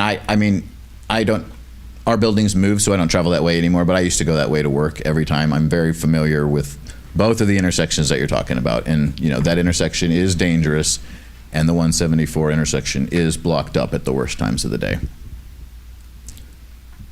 The traffic study, I just wanted to point out that the traffic study does not look at the 5 acres. It looks at the entire 30 acres and assumes that all of the build out is completed. It doesn't, just take today's numbers. It looks at 120 homes built out. I assume it's 2 cars per home. Yeah, for single family. 2 cars per home, and then roughly 10 trips a day per home, I believe. So there's metrics that are used for this, and that's what was used on this. But it does assume that all of that build out is completed, and it's not trying to game the system in the sense that it's not going to take into consideration the houses in the surrounding area. As far as infrastructure, at this point, we don't evaluate stormwater, and my report made no mention of stormwater. We evaluate for proximity and capacity of the sewer and water system. And what I would say is that, could you go back to the last map? If you can see the green property on the smaller map down there, the green shaded property is the subject property, and obviously the property next to it is the larger piece that we'll talk about next. And there is, can you point on that? So if you can, there's some text on there that actually points out where the wastewater treatment plant is. I would very much guess that what is happening is you're smelling the actual treatment plant. So you are located right there. I mean, it is not that there is a mistake or something happening. That's just the way that, where all that stuff ends up smells. And when the wind catches it wrong, it blows one direction or the other. But a stench does not indicate a capacity issue. So stormwater was mentioned. Again, we don't look at stormwater at this point, but I will tell you that the stormwater moves to the north. So it comes off this property up to the north, and it will eventually be, I believe Chris said, in the northeast there is where their detention is, and that's just determined by topography. It is not coming onto your property from that piece for the most part. It is, and it will have to leave the same place it leaves now. It will have to leave at the same rate that it leaves. I don't know that anything fixes the issue as far as this development goes, because it doesn't look like the stormwater is coming from this property onto you.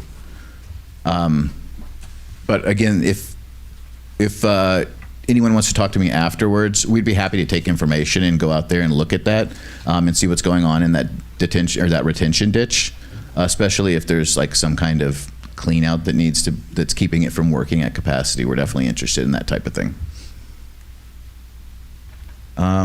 There is a sinkhole.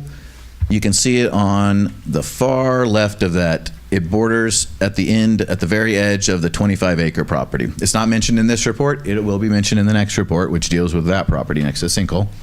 When there is a sinkhole, the city does not allow any construction or any building or fences or anything within 30 feet of the sinkhole. So that the assessor determines where the sinkhole is. They have a geologist on staff who determines that type of thing. Then there is a 30-foot buffer from that, which nobody can build any of these homes or even put on anybody's lot. So none of these lots will be within 30 feet of that. That'll be like a common area that is owned by the developer or the HOA, and they'll know what the purpose of that area is, and it's to separate everyone from the sinkhole. We do have, the city has restrictions for building in sinkholes. We recognize this as an area, where there's a lot of karst topography. And so the last thing we want is some of the stuff that we've seen in other communities to happen here. So we do have restrictions that, the goal is to keep anything like that from happening. So there's currently sidewalk along Main extending up to, on the east side of Main, up to the northern point of those houses there. And as the houses to the north of that develop, that sidewalk will eventually be built all the way up to the end of that. It will be on the east side, though. It will not be on the west side. And I hear both sides. I hear everyone wants the road bigger, they want the sidewalk, and they don't want their yard taken. But that's the same thing that we run into looking to solve these issues, is how do you solve an issue like this, and make everybody happy? And there really isn't a good solution for that. But we are making the connection to the rest of the city, and we're working to make the connection down to the schools. Yeah, it doesn't go all the way past the school. It stops at the beginning of Sweeney, closest to the four-way. It doesn't follow through Sweeney. No, and the Lapis area is the only place that you have that sidewalk that you're talking about. Yeah. Yeah, it's just a little piece of sidewalk in front of 1102 North Main. Yeah. It doesn't Sir, actually connect. this is connecting to the north. We are trying to make all the other pieces of this connection, but we have done this, in piecemeal as properties develop. We can't, we can't make the street bigger. We can't take more right of way without going through a process. And any process to do that, would involve everyone's property if we were to even do that. So we're met with, an existing street that has deficiencies, and we're trying to figure out the best way to, circumvent some of that. And we figure it out as we go along. Some of it, there is places to do it, and some of it we haven't figured it out yet. So let me ask you, Chris,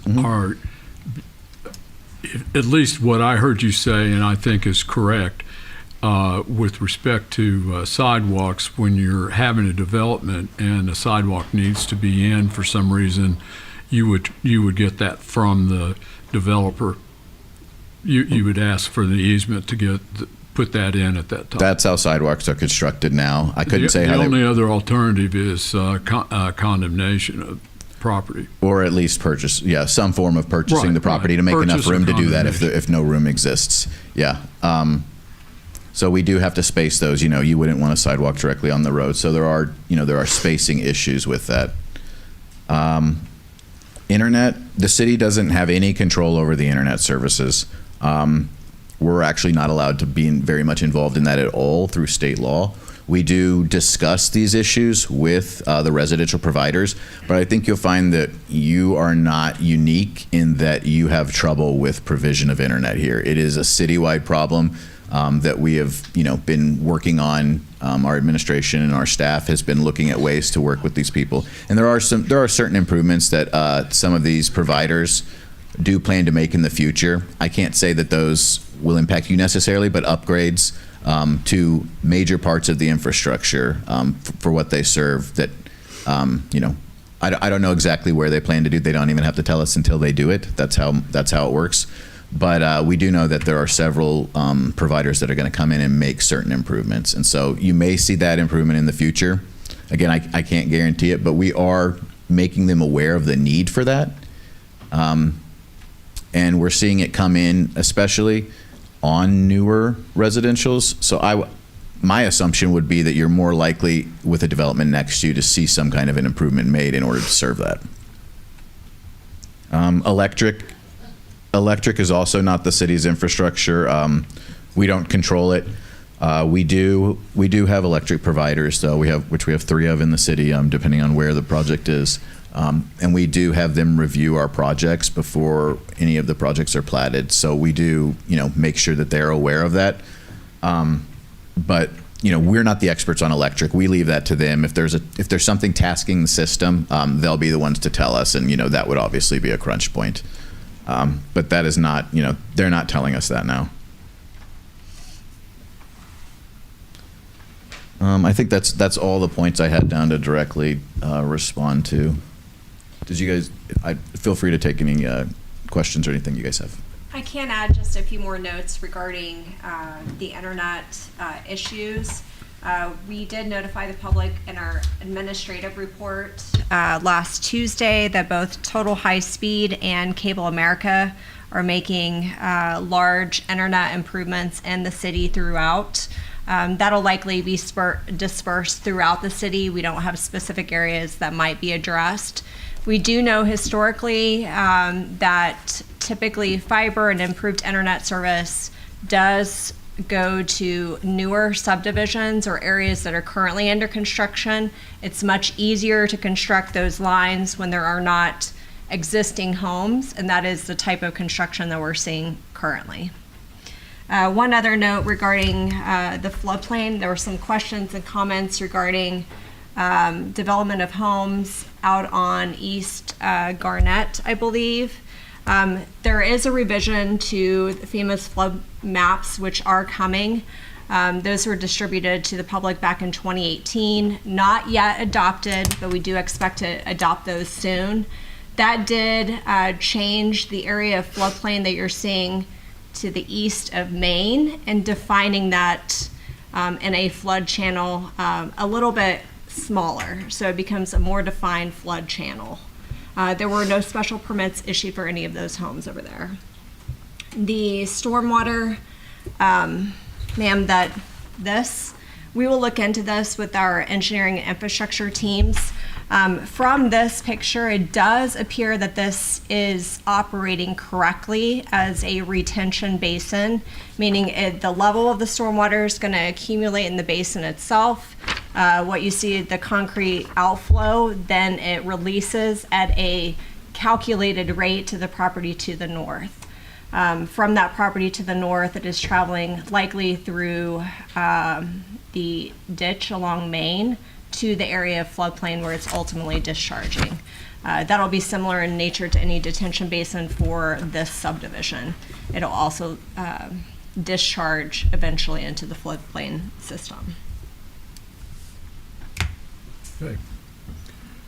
With that, I'm going to close the hearing and we'll discuss. I don't have anything. Okay. Nothing? Nothing, I'm sorry. Comments down here?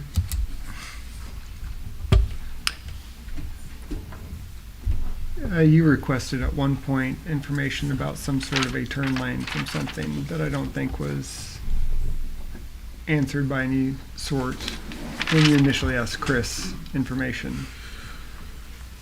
Go ahead. Could you elaborate on whatever he was initially talking about? I don't remember it. I'm sorry. And I took pretty good notes. You did mention something about a turn lane at 174 in Maine, maybe? I'm not. I was talking about the queuing lane? The queuing lane. Okay.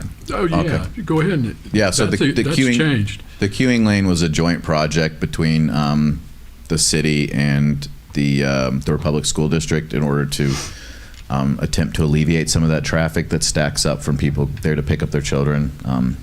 A lot of people get there earlier than they need to, and when people get there anyways, it's going to stack up. So the goal was to try and find a way to put some of that traffic and queue it off of that road. Obviously, there's spaces were made for about 220 cars, I believe, on that. So some of that has been alleviated, but obviously, as you can all attest to, that does not completely alleviate the problem. And like I said, we are aware of that, and we are looking for solutions for that along with the state.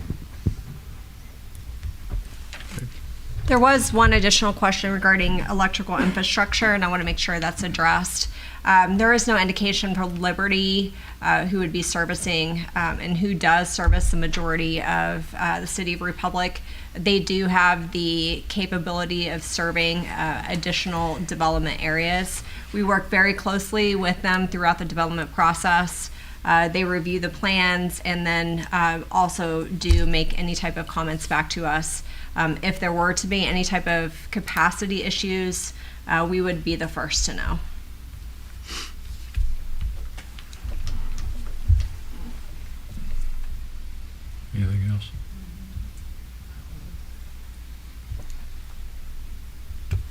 My punch list has at least been discussed.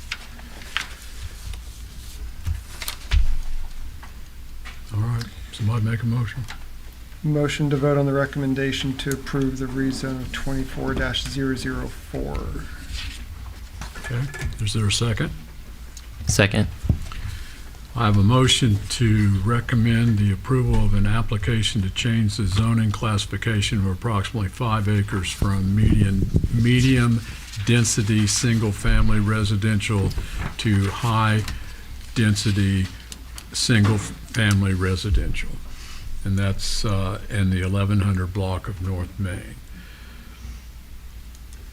Call the roll, please. Commissioner DeBrava, Aye. Commissioner Ellis, Aye. Commissioner Hyder, Aye. Commissioner Mann, Aye. Commissioner Bridges. Aye. It passes. Let me say to you that this is the first, as I said earlier, this is the first step in this.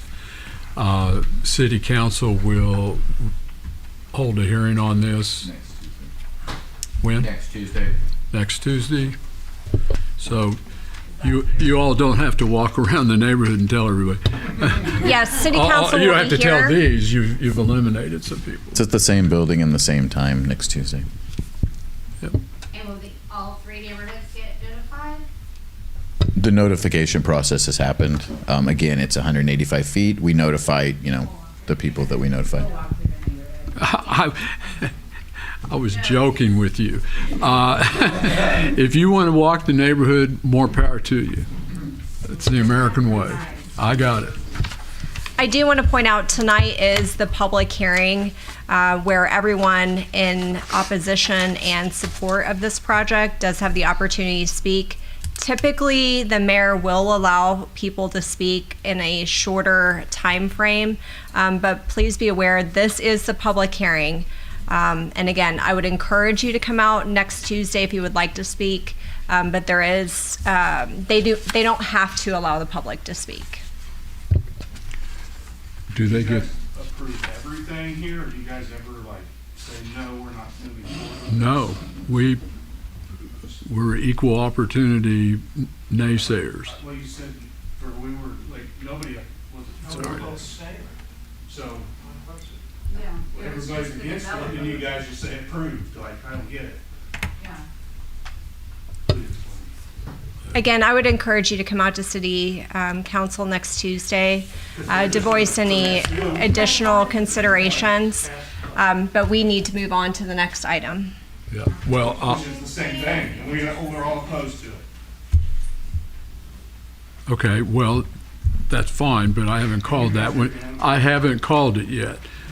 I'm sorry you're disappointed, but the process is the process. We listen, we make a decision on the basis of what we hear, no preconception on this issue at all. Thank you for coming. Yep. Thanks for letting us. Okay. Let's move to the next item. That is rezone 24-005, public hearing and possible vote to recommend the approval of an application to change the zoning classification of approximately 25 acres from agricultural AG to high-density, single-family residential R1H, and it's in adjacent property to the 1100 North Main property we just discussed. Thank you, Chris. Chairperson. Enterprise Development LLC has applied to change the zoning classification of approximately 25 acres of property located at the 1100 block of North Main Street from agricultural AG to high-density single-family R1H. The subject property is currently vacant. The city's comprehensive plan generally encourages the expansion of residential and commercial development through proactive rezoning of land at appropriate locations. Appropriate locations are described generally throughout the plan with regard to the relationship of land at particular locations to infrastructure capable of supporting various intensities and densities of uses. Community Development Goal 1, to support market conditions to develop a greater variety of residential and commercial options. Objective 1B, to support a variety of housing developments and styles to ensure a range of options are available. The rezoning of this parcel is consistent with the city's adopted plans. The subject property is adjacent to the following zoning districts: Greene County Zone Agricultural A1 to the north, medium density single family residential R1M to the east, medium density single family residential R1M and high density single family residential R1H zoning to the south, and Greene County Zoned Agricultural A1 zoning to the west. The requested zoning district, high density single family residential R1H, is consistent with use of the adjacent property. City water and sewer systems have capacity to serve this property if the application is approved.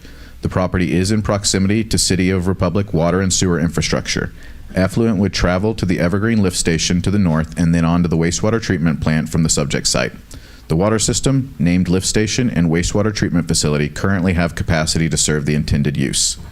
A traffic impact study, TIS, was required for the rezoning application. The TIS indicated that no new improvements were warranted. The subject parcel does not contain any areas of special flood hazard area or floodplain. The subject property is in proximity to an identified sinkhole. All construction will be in accordance with Section 410.700 of the City of Republic's adopted ordinances, sinkholes and karst features, which does not allow for any construction within a 30-foot setback of the mapped sinkhole. Additionally, the sinkhole and related 30-foot setback must be restricted to common lots. Staff considers the proposed zoning map amendment rezoning to be generally consistent with the goals and objectives of the comprehensive plan, consistent with the trend of development in the vicinity of the site, compatible with surrounding land uses, and able to be adequately served by municipal facilities. Based upon this analysis, performed without the benefit of evidence and public testimony, staff recommends the approval of this application.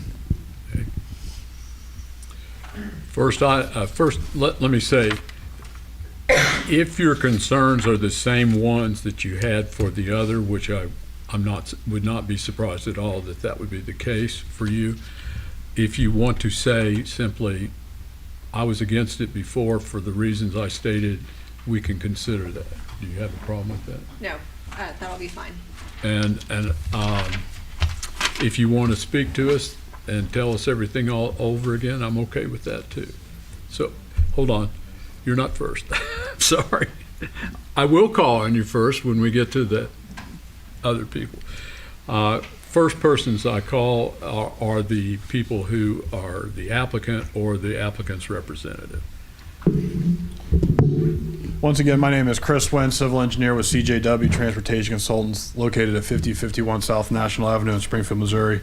I'll keep it brief, and I don't know if there's anything I can say that will help ease the neighborhood and the surrounding residences, but a few questions that came up and Chris and Karen did a pretty good job, or a really good job answering those. But as far as when the traffic study took place, we checked out the peak AM and PM hours. So we look at 7 and 9 in the morning, and then we look at 4 to 6 in the evening. We count the traffic to get the existing volume along Main Street, and then we take that data and we look at turn lane warrants for our new accesses. And what we're looking at there is we're looking at the speed of the road, the existing volume, and then the volume of traffic leaving our neighborhood.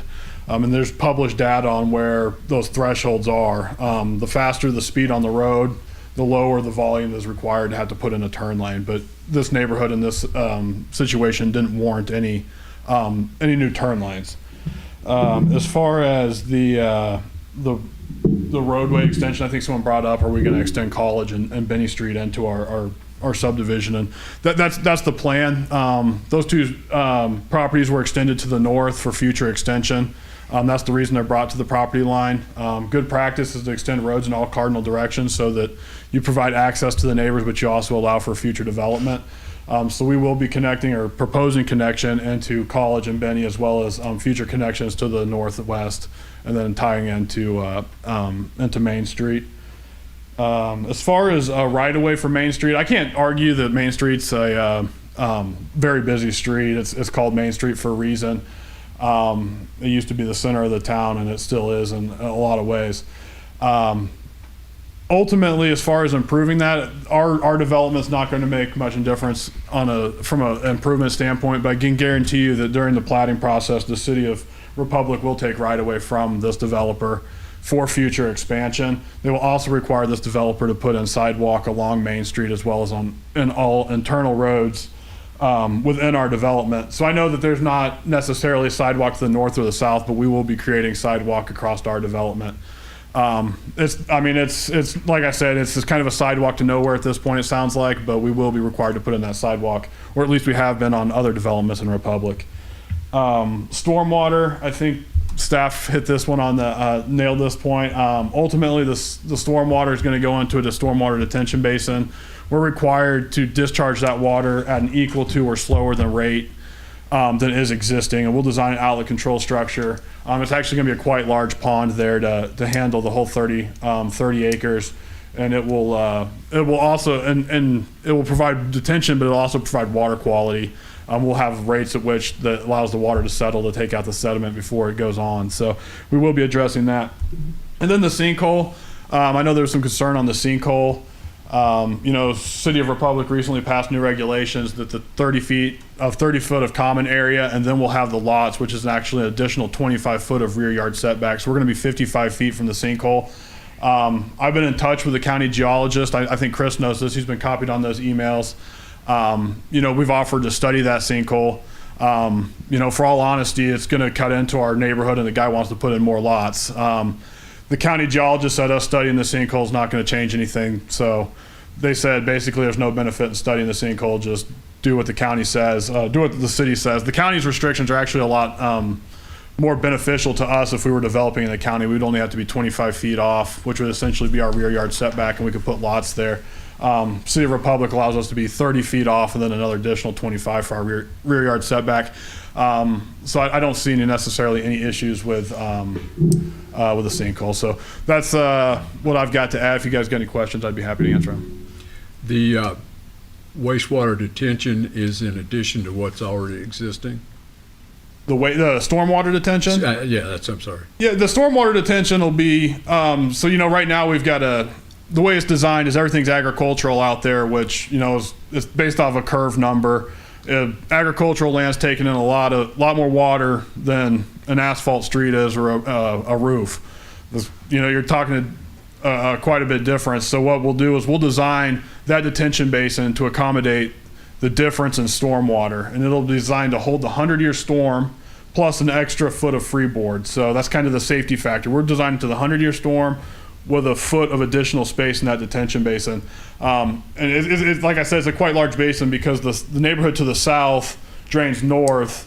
If the zoning wasn't on, you can see there's a lighter path that water takes, and it's going to go right into our detention basin. So we'll be picking up the water from the detention basin to the south. We'll pipe it in through our roadway infrastructure into that detention basin, and then from there it'll be metered out at a equal to or slower rate than what you have today. Well, what I was asking was, we have a picture of the detention basin as it exists today. Yeah, that's on the south adjacent property. Okay, so what I asked you was, is this going to be a different retention basin than the one that's already existing? Yes. So you'll have two that are on this property. Well, there's not one next to existing it. on our property. It's on the Sorry. existing subdivision. Right. But we're putting in a new one. There's one already that was on the existing subdivision, and Correct. We're then- putting in a new one that would technically be in line with the existing. to cover all the acreages. Yes, to cover what we're adding. Yes, sir. Got it. Okay, thank you. Anyone else that's in favor wishing to speak? Anyone who's opposed wishing to speak? Hello again, I'm Jody Goodson. I'm at 117 West Wilson Street. I have a question for you guys. I am not a political person at all. I have no idea. I just got the little notices. Are you guys voted for? Nope. No, you guys are all appointed? Yeah. Yes, okay. My question for, you said that there would be absolutely no apartments going in. That's from you. Can the developer change that after the fact? Listen, I'll answer that question. There are various kinds of zoning. The request here is for single-family residential. That will not be, as long as the zoning is single-family residential, either high density, medium density, or low density, three kinds of single-family. There will be no multi-family housing or apartments put on here. but you could just change the zoning again, which you guys have done here without anybody being for it. Real quick, when we look at this and evaluate this, we are looking to see that what is going in is in concert with what is around that property. The property to the south, the city property to the south and to the east there, those are all single-family subdivisions. Our review of that process would not determine that that is an appropriate place for R3, which is our multifamily, which is what allows apartments. Simply because you're in an area where a single-family zoning and agricultural is. It's that would be just part of the review process. I can also tell you that we would go through an infrastructure capacity review of that, and I'm not, we would be having to look at a very different conversation about how many people could live there and how much water would be taken from the system and how much sewer, and I'm not sure that we would pass those tests either. I have another question. The traffic study that was done, was that including what you're anticipating adding? Because there's another division that's going in on the east side of the road, north of all these. Antelope Valley Phase 2. Was that traffic study done with those lots in mind? No. Okay. We can circle back and try to answer all of these questions. I think we'd prefer to get through the comments for objections, and then staff will come back and answer the questions very similar in nature to what we did before. Thank you. Yes, ma'am. Heather Calhoun, 109 West Wilson Street. I was sitting here taking notes. One of the things dealing with the sinkhole, when I lived at 613 Windmill Place, we had a retention ditch. There was not a sinkhole. After 7 years of storms, there massified a major sinkhole. We lived there. We bought that house in 1998. It popped up around 2006. So when you mention the infrastructure on that sinkhole, that is a huge possibility. 55 feet is not going to make a difference. Those sinkholes develop, and they develop quickly when you put that pressure. Number two, when we were talking about going through and the changes and everything on the infrastructure, now when I build a house, I don't start from the roof and go down. But that's what we're doing here. We are not fixing the problems that need to be fixed, whether it's the city's problems, the county's problems, the state problems. What we are doing is adding a number of homes to the problem instead of fixing it first. The next thing is that, yes, in high density, 10 houses per acre can be put on there in high density. So that is where we came up with 300 homes. Medium density is 6 to 10. The other issue is the sidewalks that we were talking about. The developer said they can only put it on that part of what they are developing. When we were canvassing, we spoke to a couple of people who have been before here since 2014 trying to get sidewalks. That's 10 years. 10 years we have been trying in our area to get sidewalks. So the developer is only going to be able to put them where they are putting this. It's not traveling all the way up. So we've waited 10 years on sidewalks that have never come. The other thing is, in a couple of other situations in Republic, my apologies, you all have already changed them from R1 to R3 multi-housing. So as you're telling us today that can't be done, but in the future it can, with the testing of the infrastructure and everything. So it can be done because y'all have done it in 2 different areas already in Republic where it was high-density, single-family housing. We don't want that. So those are my concerns. Again, going back through my notes,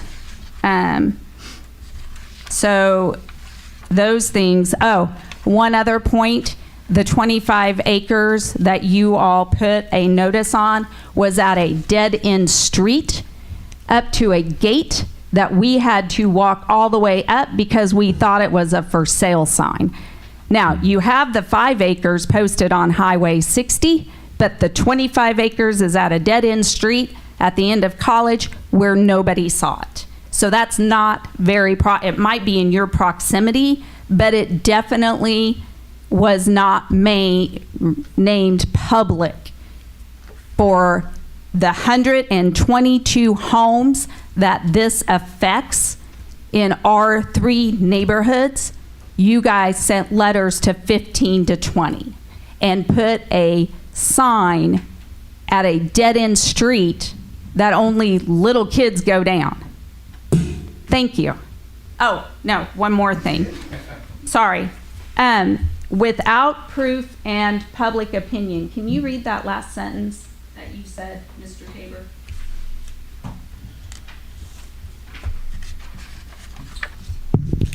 Yes, that's the purpose of this testimony, is to get the public opinion and testimony, and that is to indicate to the commission that we have not yet had this public hearing, which is what we're doing now. Okay, so the public hearing with the public opinion that we are against it. This is our public opinion that we are against it. That's why we are here. And we have proved to you that this is not a good idea. Thank you. Anyone else wish to speak? Yes, ma'am.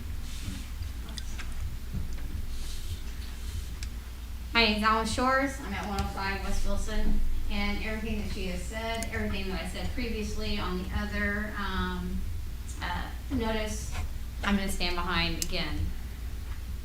And so the emergency vehicles, they're going down through there all the time on Main Street where I live. You know, if we had more homes, that's 120 homes, that's more traffic. It's hard to get through. I'm just going to stand by what I said previously. I already indicated that we will consider that everybody that spoke before has the same opinion about this property. Maybe I should ask those people that don't have the same opinion about this property, but I don't think that's right, because I think all of you, I understand, you all are opposed to the development, period. And the reasons are basically the same. And if there, like I said before, if there's some other reason that's unique to this property, we certainly will listen to that too. But so you know, we're considering everything that was said before too. So anyone else that wishes to speak? Yes, sir. Adam Mayer, 205 East Lapis Street. One thing that I wanted to add that I didn't get to add on the for the last development issue is, what is our school capacity at right now as far as our elementary school, middle school, and high school? I already know we just built a new high school, and we built 2 new elementary schools over on Main Street over there on Sweeney and Lyon. Are we planning on handling an influx of elementary age students? Are we planning on facilitating an influx of middle school age students? That is, thank you, John. Thank you. For reference in that, they are currently under construction on a building of a 5th and 6th grade level school out on the east side of town, which will take the 5th grade students out of every elementary school there are, and the 6th grade students out of the junior high, and relocate them to add additional capacity at each one of those schools that you just mentioned. Okay. Anybody else wish to speak? Yes, sir.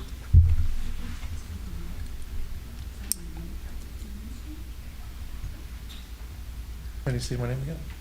I'm sorry? Yes, please. Yes. I'm Almost Pulma. I'm at 208 East Berry Street.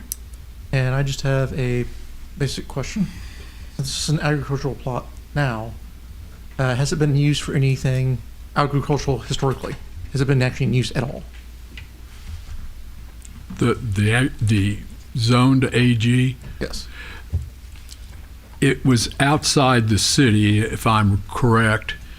So everything that's not developed pretty much outside the city in the county goes to AG when it comes into the city, because it's the least restrictions. The restrictions are, I guess, the most or whatever. City Council did just annex this property a couple weeks ago. The property was zoned agricultural in Greene County, and when a property is annexed and brought into the city, it receives the same or similar zoning designation. We don't know necessarily the history of the property, but due to the Greene County zoning designation, we can assume all range of agricultural uses were used at some point on this property. Thank you. Anyone else? All right, I got another question. Tim Kixmoeller, 293 East Garnett. Thank you. First question is, was the property brought in annexed by the city for the sole purpose of this development? Second question, it seems like it's an obvious question. The second question, statement is, there's no way to enforce any type of traffic enforcement along Main Street because there's no sidewalks, there's no turnarounds, and it's just impossible because you're going to cause more of a traffic hazard. And police can't enforce it because it goes to county, so it's right outside the zone right there, because it's literally right there on the edge of the north end boundary. I had another question.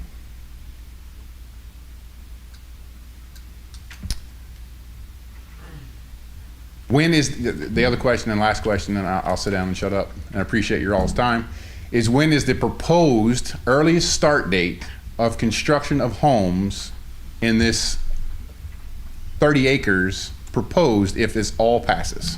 Explain the process. So I'll try to go through those three very quickly for you. The city did not proactively annex this particular piece of property. Any person who owns property that is compact and contiguous to existing city limits may request annexation into the city. So it was purchased from the previous property owner. They then approached the city for an annexation request. The purchaser. That was a public hearing before City Council, as I mentioned, about a month ago, and it was recently approved and is now currently in the city limits of Republic.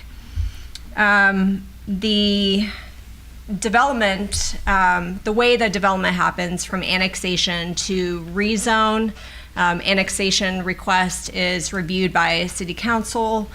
Typically then it goes to a rezoning request, which is similar to what we're having this evening. If the rezoning is approved by City Council, the third step would be what is called a preliminary plat, which simply lays out connections to city streets. It lays out lots, number of lots, stormwater detention, and then more particular details regarding connection to existing municipal utilities, being water and sewer services. If the preliminary plat is approved by this board, it is then recommended for approval by City Council, who then has the option of approving that by resolution. Once the preliminary plat is approved, the next step is engineering development. So the engineers for the project will develop particulars regarding streets, water and sewer connections, stormwater detention calculations, and come up with a engineered set of plans that construction can then happen.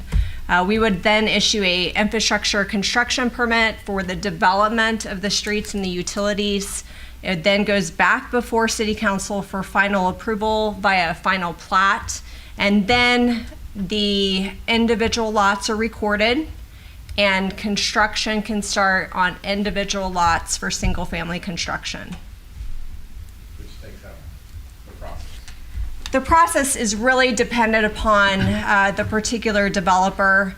To go from annexation all the way to preliminary plating could be anywhere from 3 months to a year, depending on how long it takes the development team to decide to move forward and then come up with the preliminary plat and then also the engineering.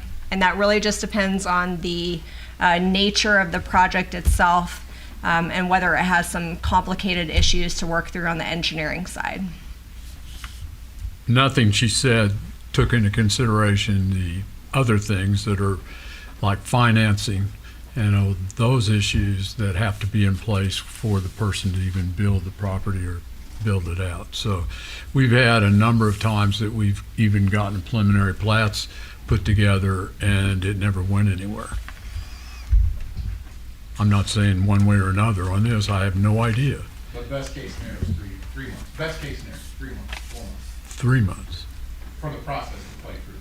For best Through case. our process Correct. to get through preliminary plating. Then again, it's really just up to the developer, their time frame that it takes to get through their process, which is really just more of the engineering design. Thank you. Anyone else?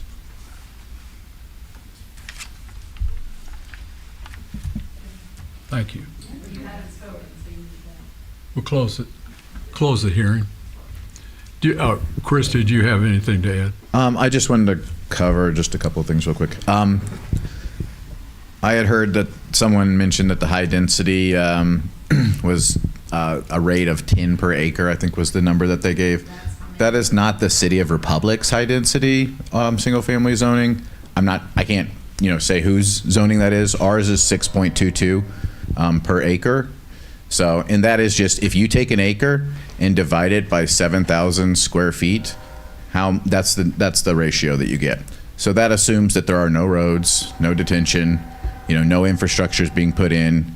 That's the number that you get there. That's as dense as you can make it if you just had, one lot is what that comes down to. What we usually see though, is roughly 30% of the property ends up going to infrastructure in order to build out a subdivision. So that's probably a good offhand number to use. And I believe Mr. Nguyen said that they're looking at 120 homes there, which is really close to if you took a little over 180 and then minus 30%. Is that it? I'm going to close the hearing. May I? Yeah. I want to make just a couple other clarifications. Zoning being requested, any property owner in the City of Republic may request a zoning change. Almost never is the city going to request a zoning change for any property not owned by the city.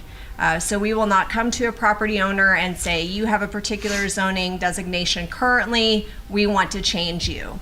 That is the prerogative of any property owner and the city.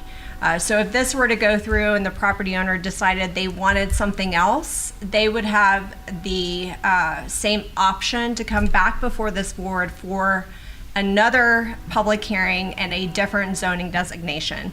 We would go through the exact same process on our analysis. We would have another public hearing, very similar in nature to tonight's, to discuss their new request.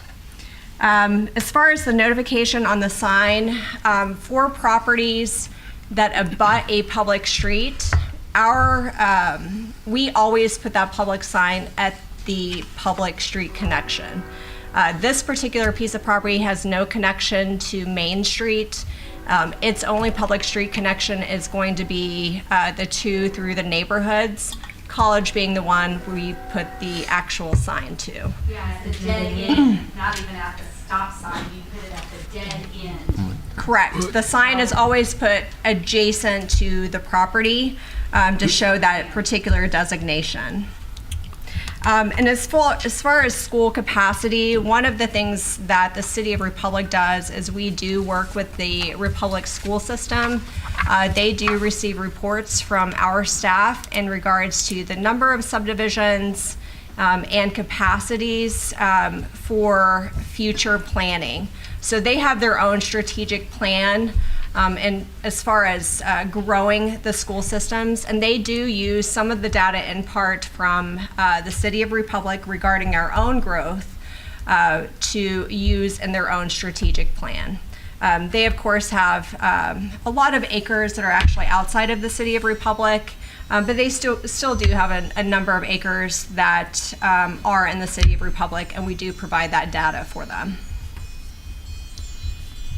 Okay. Close the hearing if I haven't already. What's the preference? Your motion?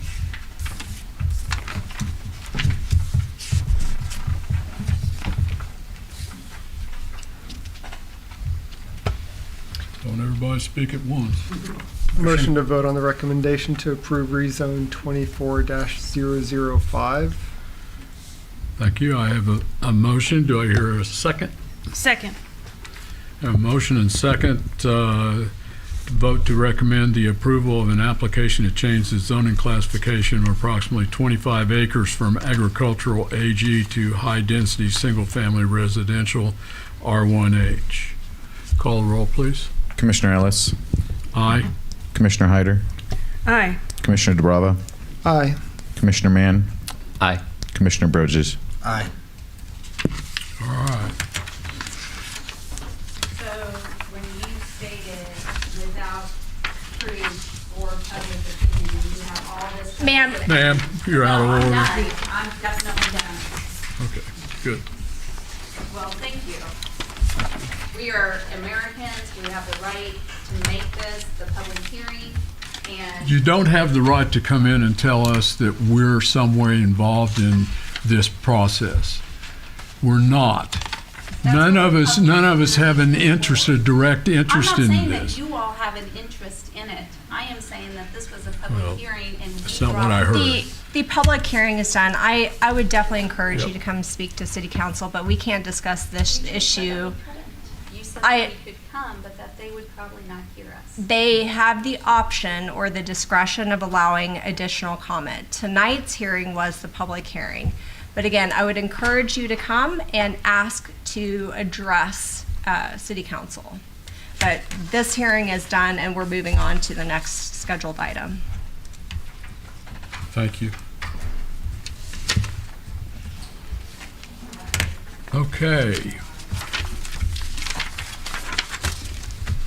Next item of business, one which there may not be a great deal of interest in after this hearing. Planning and Zoning Commission required to select from among themselves and approve the vote of a chairperson, vice president, and secretary. So we, yearly, we need to reselect these positions. So this year, we are also selecting a secretary, as was on there. The secretary's duties are very much in line with what staff already does, so you can kind of parse out what we will require of that person. The chairperson, obviously Ransom is the chairperson, he runs the meetings, and the vice chairperson will officiate in his absence, or in whoever is the chairperson's absence. I believe, do we take, how does this work? Does it take nominations, or can people? Yes, you may self-nominate or you may nominate one another. And we'll start with the chairman position. Nominate Ransom. Thank you. I could agree to that. Any other nominations? Not seeing any. You want to call the roll? I guess you don't have to, if you don't want. I think we can do like a voice vote. By acclamation. Anyone, all members choosing to approve Ransom for the position of chairperson, please say aye. Aye. Thank you. Okay, now you got me for another year or so. Okay, I'll take motions for for vice chairperson. Again, you may nominate one another or you may self-nominate. I'll do it then. No one else will. Anyone else want to throw your hat in? Make it a contest? No? Gary's taking his hat off, so he does. All right. By acclamation. All members wishing to vote for Brian DeBrava as the Vice Commissioner of the Planning and Zoning Commission, please say aye. Aye. Secretary. Can I nay against myself? Anybody, who wants to be secretary? I'll do it. You and us. Thank you. Anyone else? No other. By acclamation again? All members wishing to vote Van Bridges as Secretary for the Planning and Zoning Commission, please say aye. Aye. Okay. Next item is citizen participation. Anyone that wishes to talk to us about any issue other than what we've already had 3 hearings on and officer selection. You can talk about the officer selection if you want to. Please come forward, identify yourself, and tell us what we need to know.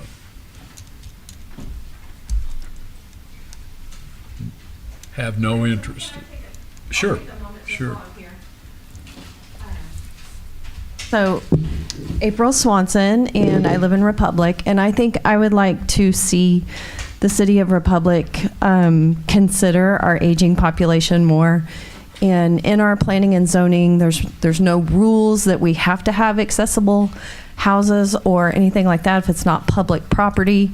ADA doesn't apply, but it's really important that we consider the accessibility of our homes moving forward. It's really important and it's needed. That's all. Thank you, April. My suggestion would be to address city council. That would be something that would be more within their realm. It's gonna be a long meeting. Well, Thank you for your comment. You can go to the one after that if you would. Okay, next item, Builds Department update.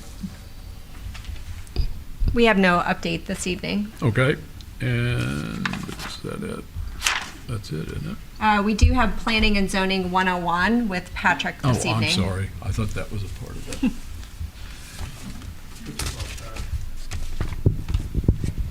Ransom, you're trying to steal my thunder tonight with my presentation. So let me go to the slides that we're starting on.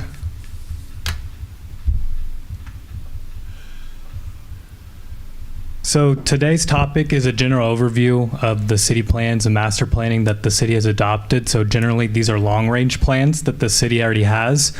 And our previous topic and last month was over public hearings and public testimonies. And at the end, I kind of referenced like how your guys' jobs is less discretionary than city council and that you should use tools that the city has provided you. So this is kind of the first step in that and giving you those tools for that toolkit and going over those long-range plans. So on the first slide, I kind of wanted to go over the state statutes that, show these or reference these type of plans. So in reference to comp plans, there's 4 sections in Chapter 89, which is 40, 310, 340, 350, and 360. And they either go over like how they are the purpose of regulations through planning in cities and generally and throughout the state, how they can be adopted and appointed, what the general contents of those comprehensive plans should be. Obviously, each city is unique in its own ways, but it kind of goes over the general things that should be in there, how they should be prepared, and how they should be adopted through a certain procedure. Transportation plan, it's not as referenced as much, but it does in section 460 and talks about how a major street plan can be approved and how those public improvements should be done to that. So the first long-range plan I wanted to talk about is the comprehensive plan, or as the one in Republic is called SOAR 2040. So this plan is an important document that provides a roadmap for future development through the city by establishing two main things, and that's either goals or objectives. When you read through these staff reports and when you listen to staff provide them, we always show those goals and objectives that are being accomplished during either a rezone or a zoning amendments that we provide to you guys. The plan also assists in decision-making process and informs about opportunities for growth. So some of those goals and objectives can be spatially recognizable. For example, one of them would be the commercial and industrial corridor through MM. I'll go more in detail on another P&Z topic that kind of goes through those goals and objectives, but that's just kind of one of them that you would see. And then such goals and objectives guides future development to be harmonious with existing land uses and establish sustainable growth. That's probably the most difficult one to decide up there as planning and zoning commission members, but I would recommend, going over those goals and objectives to determine if something is harmonious with the existing land use adjacent to it as it gets rezoned. So a brief history about this plan. It was developed from August 2020 to May 2021 and was officially adopted on May 10th of 2021. The previous land use plan that was adopted was in 2005, and I didn't include this in here, but the previous overall comprehensive plan that the city had was adopted in the late 1980s. So this is well overdue when we adopted it in 2021, but we did have like a 2005 land use plan before that.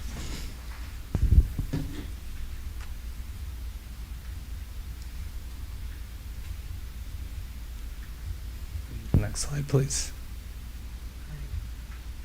Thank you. So there's several elements in the comp plan. So the first one is a community profile, which is a baseline summary of the city's conditions and trends. So certain examples would just be like the demographics of the population of Republic. The meat and potatoes of the plan is the land use portion. So one thing it does is visualizes the existing land uses throughout the city. This is different than a zoning map. So this shows exactly what's being used on the land in comparison to the zoning. Usually that is related, but sometimes they don't.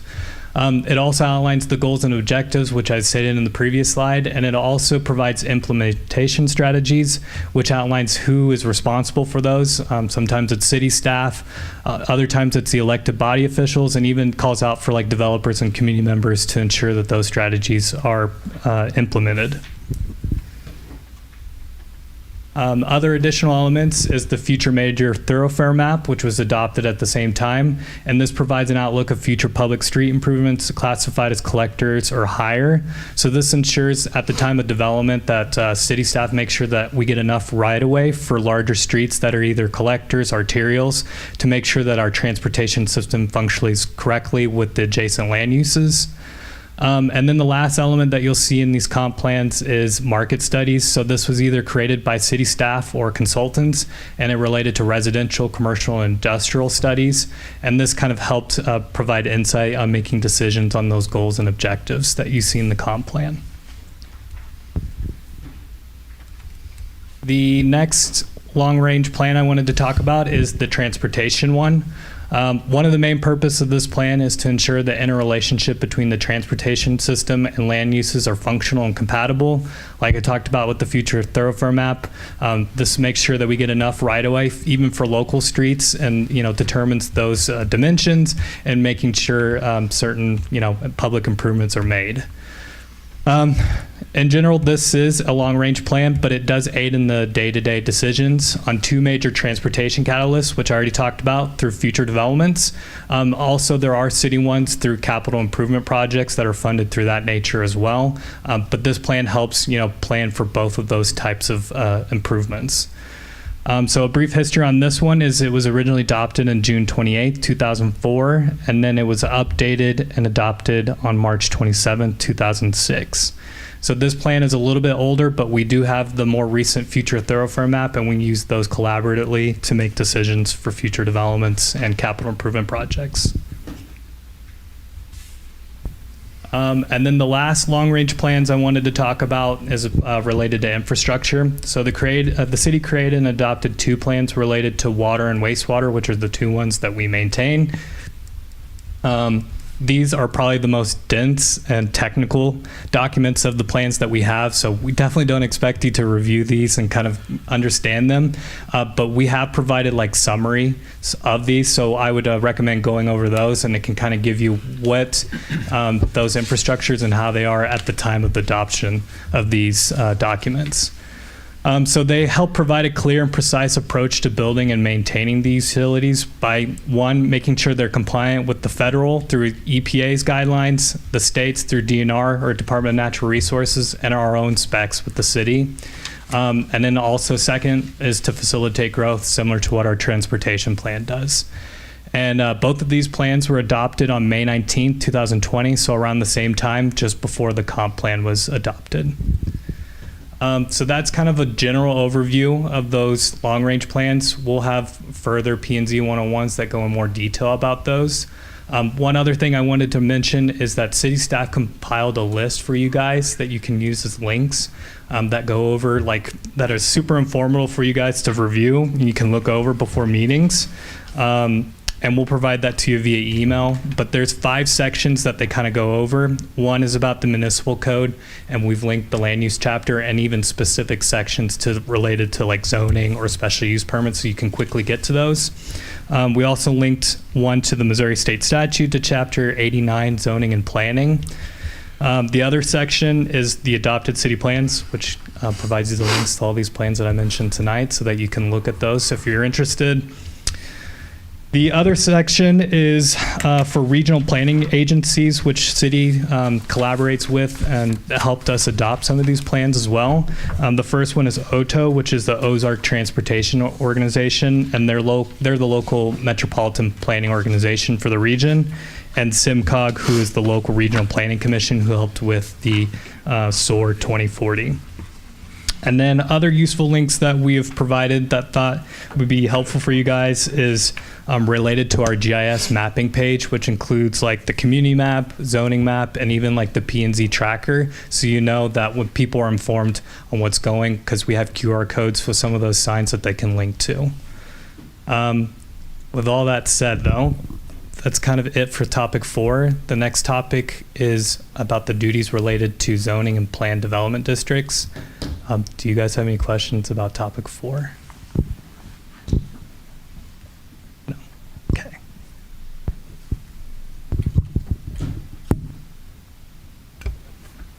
I guess I got to do something. Okay. Next item of business is whether or not we want to adjourn. Motion to adjourn. Second. I have a motion and a second. Call the roll, please. Commissioner DeBrava. Aye. Commissioner Ellis. Aye. Commissioner Bridges. Aye. Commissioner Hyder. Aye. Commissioner Mann. Aye. For any